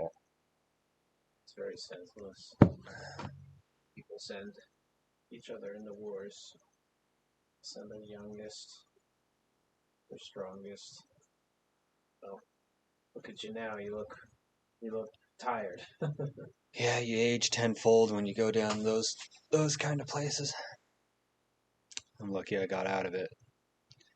Anyways, man, enough of, I mean, sorry, I didn't mean to bring you to this and talk about shit like that, but I don't really care. As long as I can glean something useful or interesting about it. That's all I care about. Well, writing down the story, so to speak. I would, not to sound too gloom and doom, but if I could glean anything useful from all of that history, that would be great. But anyways, I know you got a shift. You actually took over one of my shifts, so Oh, you get to have a rest. Then. so I get to have a rest. So honestly, that's kind of why I offered to let you stay here, because of you, I get to have a full night's rest now. So I'll let you. I know you got your shift. Yeah. Same shift as my shift. It's kind of a long one, to tell you the truth. So I'll let you. Suppose I should rest then. Yeah. Well, I can. I'll get to sleep too. So hey. Anyways, man. What was your name? Morin. Morin? Yeah. Yeros. It's good to meet you, man. We'll have a drink. For sure. He stands up and he like holds his hand out to you for like a handshake. You guys. My four-fingered bird hand. Yeah. Might feel a little different to him, but yeah. Okay. Interesting, man. Well, good luck out there. I appreciate you coming by. At least I appreciate it. Try to keep your chin up. Maybe fighting's not in your future forever. Maybe you can lay down the sword at some point and take something else up. You never know. Maybe, man. But don't give up. I think there's a lot more to life than just fighting. You know, that's a good point. I never thought about what else I could do. I just came here and drank my troubles away. And like I know how to fight, but it's. I mean, I know how to fight too. So I mean, but it's not a good thing to have your whole purpose be wrapped up in. There's no good end to it. maybe I will try and find some kind of hobby I could do, or Yeah, you never know. some other kind of. You could garden. You could just Garden. build stuff for people. You could simply train the young ones, or just a few ideas. He pours himself another like a little bit, and he just like hits it down. He's like, garden. Cool. Well, good night. Good night, man. He goes and lays on his bed, and you hear the like the bed just crack and screech underneath him. He just like turns over and doesn't even like pull covers up over himself, and ends up going to sleep. All right, I'll kind of put the blanket over him. Okay. And he's going to sleep. And he's I'll out. Kinda, he's like already out. just because I can, I'll kind of talk into his mind. Just be like, I think everything's gonna be okay. That's all I say. Just to kind of tuck him away. Okay. You say that to him, unsure of whether or not he's conscious enough to hear you, or if it even My comes idea's out. like, maybe maybe I'll supplant it. Maybe he thinks he thought it. Perhaps it like comes Inception. into his dreams or something like that. But anyways, do you do anything else before you take a rest? No, I don't think so. Okay. Just write some stuff about that in the book, like I always do. Okay. Yeah, you go and you go write a little bit in your book. There's a small little like bedside desk right next to you, with a little candle on it, and you spend 30 more minutes writing or whatever you felt like writing for that day, and then just put out your candle and go to sleep. Go to sleep. Kath, that's the end of yours. Will you send in Chris for me?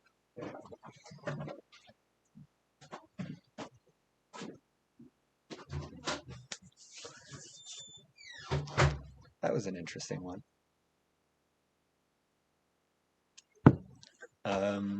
Once again, thank you for watching. This show's going a little bit late, but hey, Letty. Oh my god. Oh my god, you don't gotta do that. Yeah, I gotta do my crunches, Gotta limber up. Gotta limber up, get my prophylactic.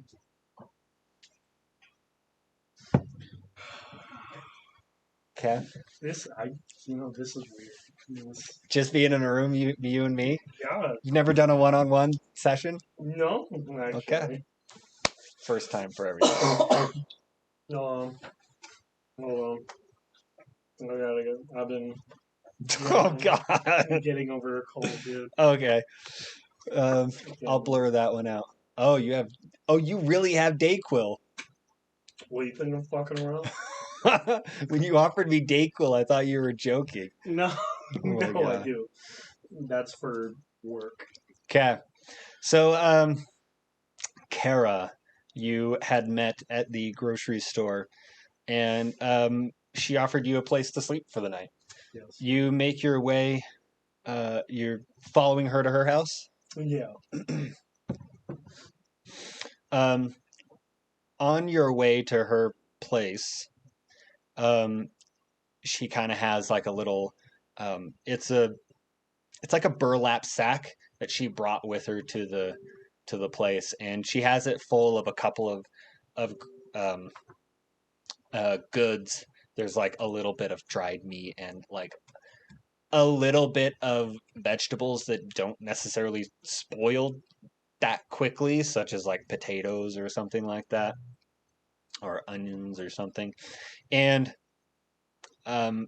she's walking you kind of up and around past the Tasha's blacksmith shop, and it's kind of in a little curve that's just behind that, there's a house, and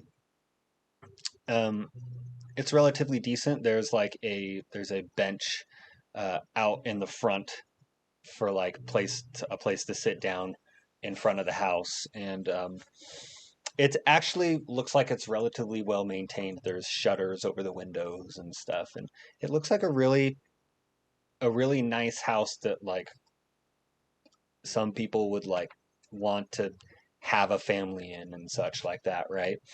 And as you guys are, but before you get there, as you guys are walking to the house, she says, "Look, I really appreciate you guys coming in and being willing to help out with being willing to help out with like just the watch and helping keep us safe. I really appreciate it. And I mean, I have a son I have to take care of too, you know, and it's just, it helps me feel better with my son here. I mean, if I could, I'd get my son out of here, but I can't, you know. But anyways, this is my house right here. Do you say anything in response to you're just? I mean, like, that's what we do. We're here to help you feel safe.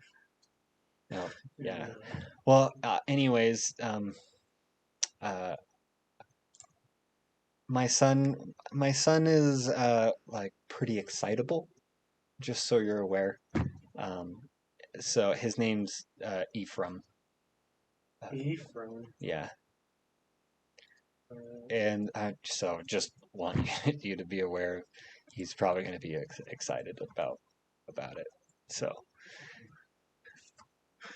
and anyways, as you walk up to the house, she walks up, opens the door, and she calls in, "Ephraim, I'm home."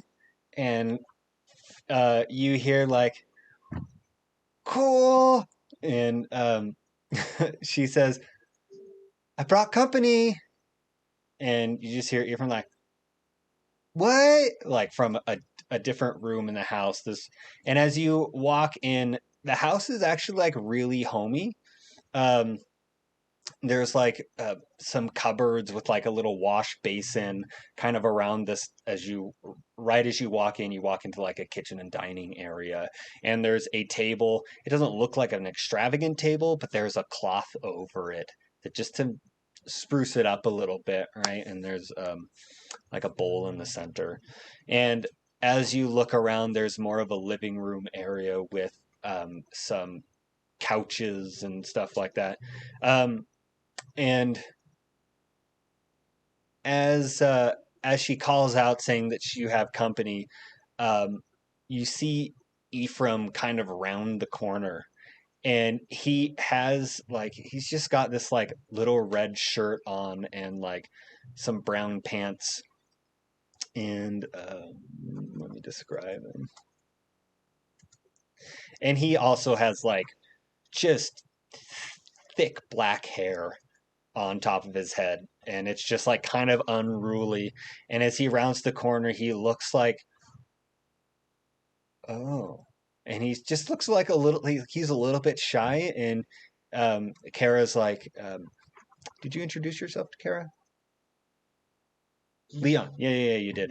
He's like, "This is Leon. He is an adventurer who stopped by the town," and you see Ephraim just like, "Whoa, that's so cool! You're an adventurer, like a sword fighter?" Yeah. "Really? Oh, that's so cool!" And Kara just starts like laughing a little bit, and she's like, "Don't get too excited, Ephraim. I'm gonna start making dinner. I hope like a stew is okay with you." Oh, that's fine. Okay, cool. And Ephraim is just like, "Oh, can I see your sword? Do you have a sword? Do you shoot magic out of like your fingers?" No magic. Oh, but a sword? I have a dagger. Is that like a sword too? It's a smaller sword. Whoa. Could like a small sword for like kids? No. Oh. Have you fought a dragon before? I fought a dinosaur before. You fought a dinosaur! What? And he like runs and he goes and like picks up this like wooden sword and he's like, did you like go, yeah. And he's like jumping on the couches and he's like, what was it like to fight a dinosaur? What is a dinosaur? It's like a dragon, but less cool. Oh. Are they dangerous though? Yeah. Really? They are so dangerous. So cool. What? What happened? God. Tell me a story. Tell me a story of a dinosaur. And he just sits down on the ground, like cross-legged, like looking up at you. Okay. So I guess I'll tell them this story like I told the orcs. Okay. And I'm gonna be like, yeah, we were hunting this party of little dinosaurs that were like. Were they like baby dinosaurs, or just like meaner, smaller dinosaurs? I guess. Well, at first we were hunting these mini dinosaurs, and they were like killing all the sheep, So we were hunting them, fighting them, like. Yeah. But then, out of our corner, we go back to the village, and we see the mama, this giant. The mama dinosaur. Mama dinosaur. Mom! And she like runs over and it's like, Mom, there was a mama dinosaur too, and they were all eating sheep. Whoa! And she's like holding the mom's leg. It's like as Kara's like washing some of these potatoes and like peeling them a little, like cutting off like roots and shit. And she's like, yes, yeah, there's a mama dinosaur. And she's like, then what happened? And then we had to lure it away from the village. But was it gonna eat the village people? Well, it was. Oh my god! But we ended up. Was fighting. it a village like our village? Yeah. Really? Yeah, So it's like if like a dinosaur came in and like attacked us, you could like lure it away from us. Kind of. Okay. Yeah. Is that what you're gonna do with like the monsters attacking the city? Sure. We'll figure it out. Yeah. You're gonna lure them. Then what happens? What happened then? We found the dinosaur ran away. We found it in a cave a couple hours. The dinosaur ran away like a scaredy. Because you did like this at it and it ran. Well, all of us, we helped, Okay, yeah. It was a group effort. Oh, there's more of you. Yeah. Where are they? Where aren't they here? They're around. You're here? Yeah. Oh, can I see? Can I meet them too? They're probably sleeping. Oh. Yeah. Okay. Yeah. Yeah, because Mom says you have to sleep to become a big boy. That's exactly right. Yeah. Okay. So then what happened? We found it in a cave, and we cornered it, and the dinosaur was thrashing all about, just going crazy, and then I ended up delivering the final blow. I took its horn. You did? Yeah. Where's the horn? I actually traded it for a mule and a horse. Mules and horses aren't as cool as dinosaur horns. Well, they're useful. Oh. Yeah. That's like a hero thing. Yeah. Right? Yeah. And he goes and like runs and grabs like paper and like a big crayon. He's like, I'm gonna draw a dinosaur. Okay. And he starts drawing like this like thing with like, and it just looks like a big scribble with 4 smaller scribbles and a taily scribble. All right. He's like, is that what a dinosaur looks like? That's crazy. That's exactly how they look. I knew it. I knew that's what a dinosaur looked like. And he keeps going like this for quite a bit while Kara is making dinner. And eventually Kara saves you from all of this by saying, dinner's ready. And you, throughout the whole thing, you could just smell the smell of like a nice dinner. And you guys sit down to the table. She pours you just some water, like it's not like she has anything extravagant to drink, but pours you a bowl of stew. Excuse me, a bowl of stew, cup of water. And you guys continue on your discussion about fighting dinosaurs. And he asks you more questions about, like, where were you from? What else have you been in fights with? And to spare you from having to describe all of that stuff, we'll skip forward a little bit. Okay. But at a certain point, he's like, do you want to play swords and bad guys with me? Maybe a bit later. Okay, because I have this sword, and then he runs over and he grabs like another toy sword. He's like, I have this sword, you could use this one. He runs over, he grabs another one. I also have this one. This is my biggest one, and if you want, you can use that one because you're bigger than me. I'll let you use that one too. And at a certain point, though, he gets tired out, and Kara puts him to bed. And but after like a few hours of like just that, and she puts him to bed, and she's like, she comes back and sits at the table, and throughout this whole thing, you get a glimpse of more of her house, and there's actually a workstation with like it's actually a foot powered like sewing machine that it has like pedals, and you sit and pedal on this thing, and it turns the needle up and down, and you can sew on these like old, well, it's not old sewing machine for you, but basically how old sewing machines are for us. And you see that she just has like a bunch of fabrics, and there's actually a lot of that stuff's pushed to the side, and there's just like a bunch of like leathers, and you can see that it actually looks like she's sewing like padded armors and like leather armors and stuff like that. And so you probably see that she's trying to help. She's probably a seamstress in some kind of way, and she's trying to help by making some kind of like protective clothing for people to wear and stuff. But at a certain point in time, she puts Ephraim to bed and sits back down at the table next to you, and she's like, honestly, I just thought he'd be really excited to like see someone and pick his spirits up a little bit, you know, like it's scary. Can I offer you a drink or anything like that more than water? She gets up and she pulls out a like this it's like a dark red wine bottle, and she pulls out these two little cup, or a little cup for her. She's like, would you like a drink of wine? Okay. And she gets one out, pours some wine for you, and it's a relatively dry wine. And she hands you a glass of it, and she's like, I like me some dry wine. Anyways, how was it difficult getting here, or? Not too difficult. Just took a little long time. Oh, really? Yeah. You didn't have any like real troubles or anything? Just traveling with that party, it feels like forever. Because they're all so different. Sometimes our personalities sort of like clash, but. Oh, really? How do you?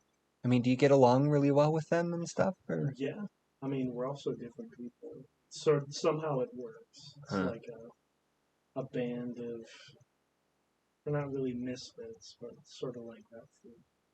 Yeah, I get that. I mean, sometimes you need some diversity in your life to round out the edges, right? Yeah. I mean, I kind of just thought that's how I thought. Like, my husband and I, when we got married, it was like we were so perfect for each other, and we liked all the same things. And then we got married, and we moved here, and then you start to figure out like, oh, we have different things. We have different things we like too, right? And it's like you got to learn to get used to like stuff like that. But he passed away like quite a few years ago. 5 years ago, probably now. Sorry. It's all right. I mean, it's illness strikes when you least expect it, right? But anyways, let me make you up a bed. You're probably exhausted, and I will. Yeah, I'll make your bed up really quick. And she goes over to the couch and kind of unfolds it, and it folds out into like a wider couch. It's not so much like a bed, but kind of close. She gets you some other blankets, and she says, anyways, you're welcome to stay here, obviously, as long as you need, if you guys plan on staying longer in the night.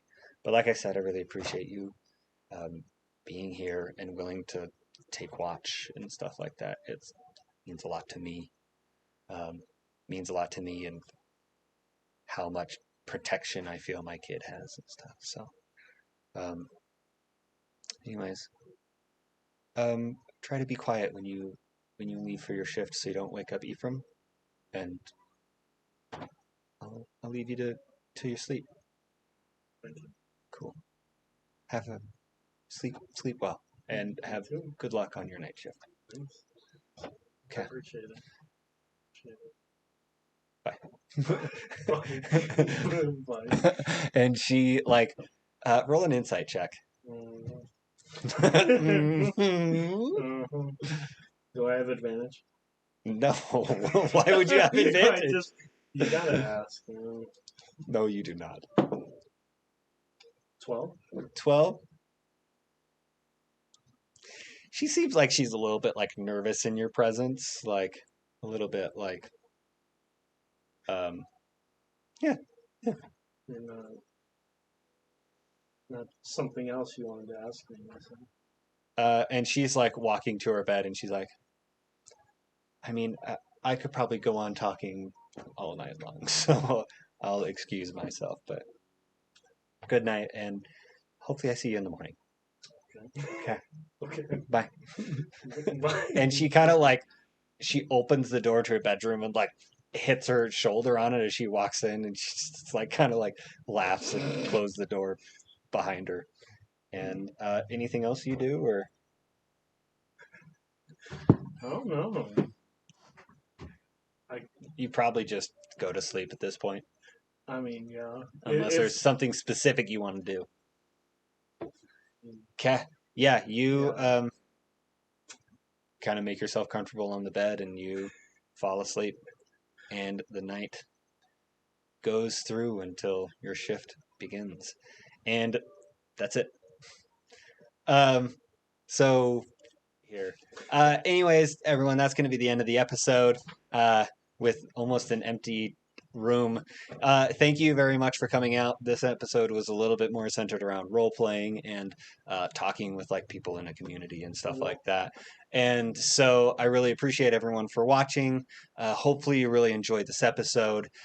Please leave a like on the video. Drop a comment down below. We also hit the bell icon so you can get notifications when we drop each episode. Thank you. And as of right now, I'm currently trying to get everything onto podcast, your favorite podcast hosting sites. So hopefully that gets started soon. And by the time this comes out, maybe you're listening to it on a podcast place or an RSS feed or something along those lines. Anyways, thank you very much. And have a great day.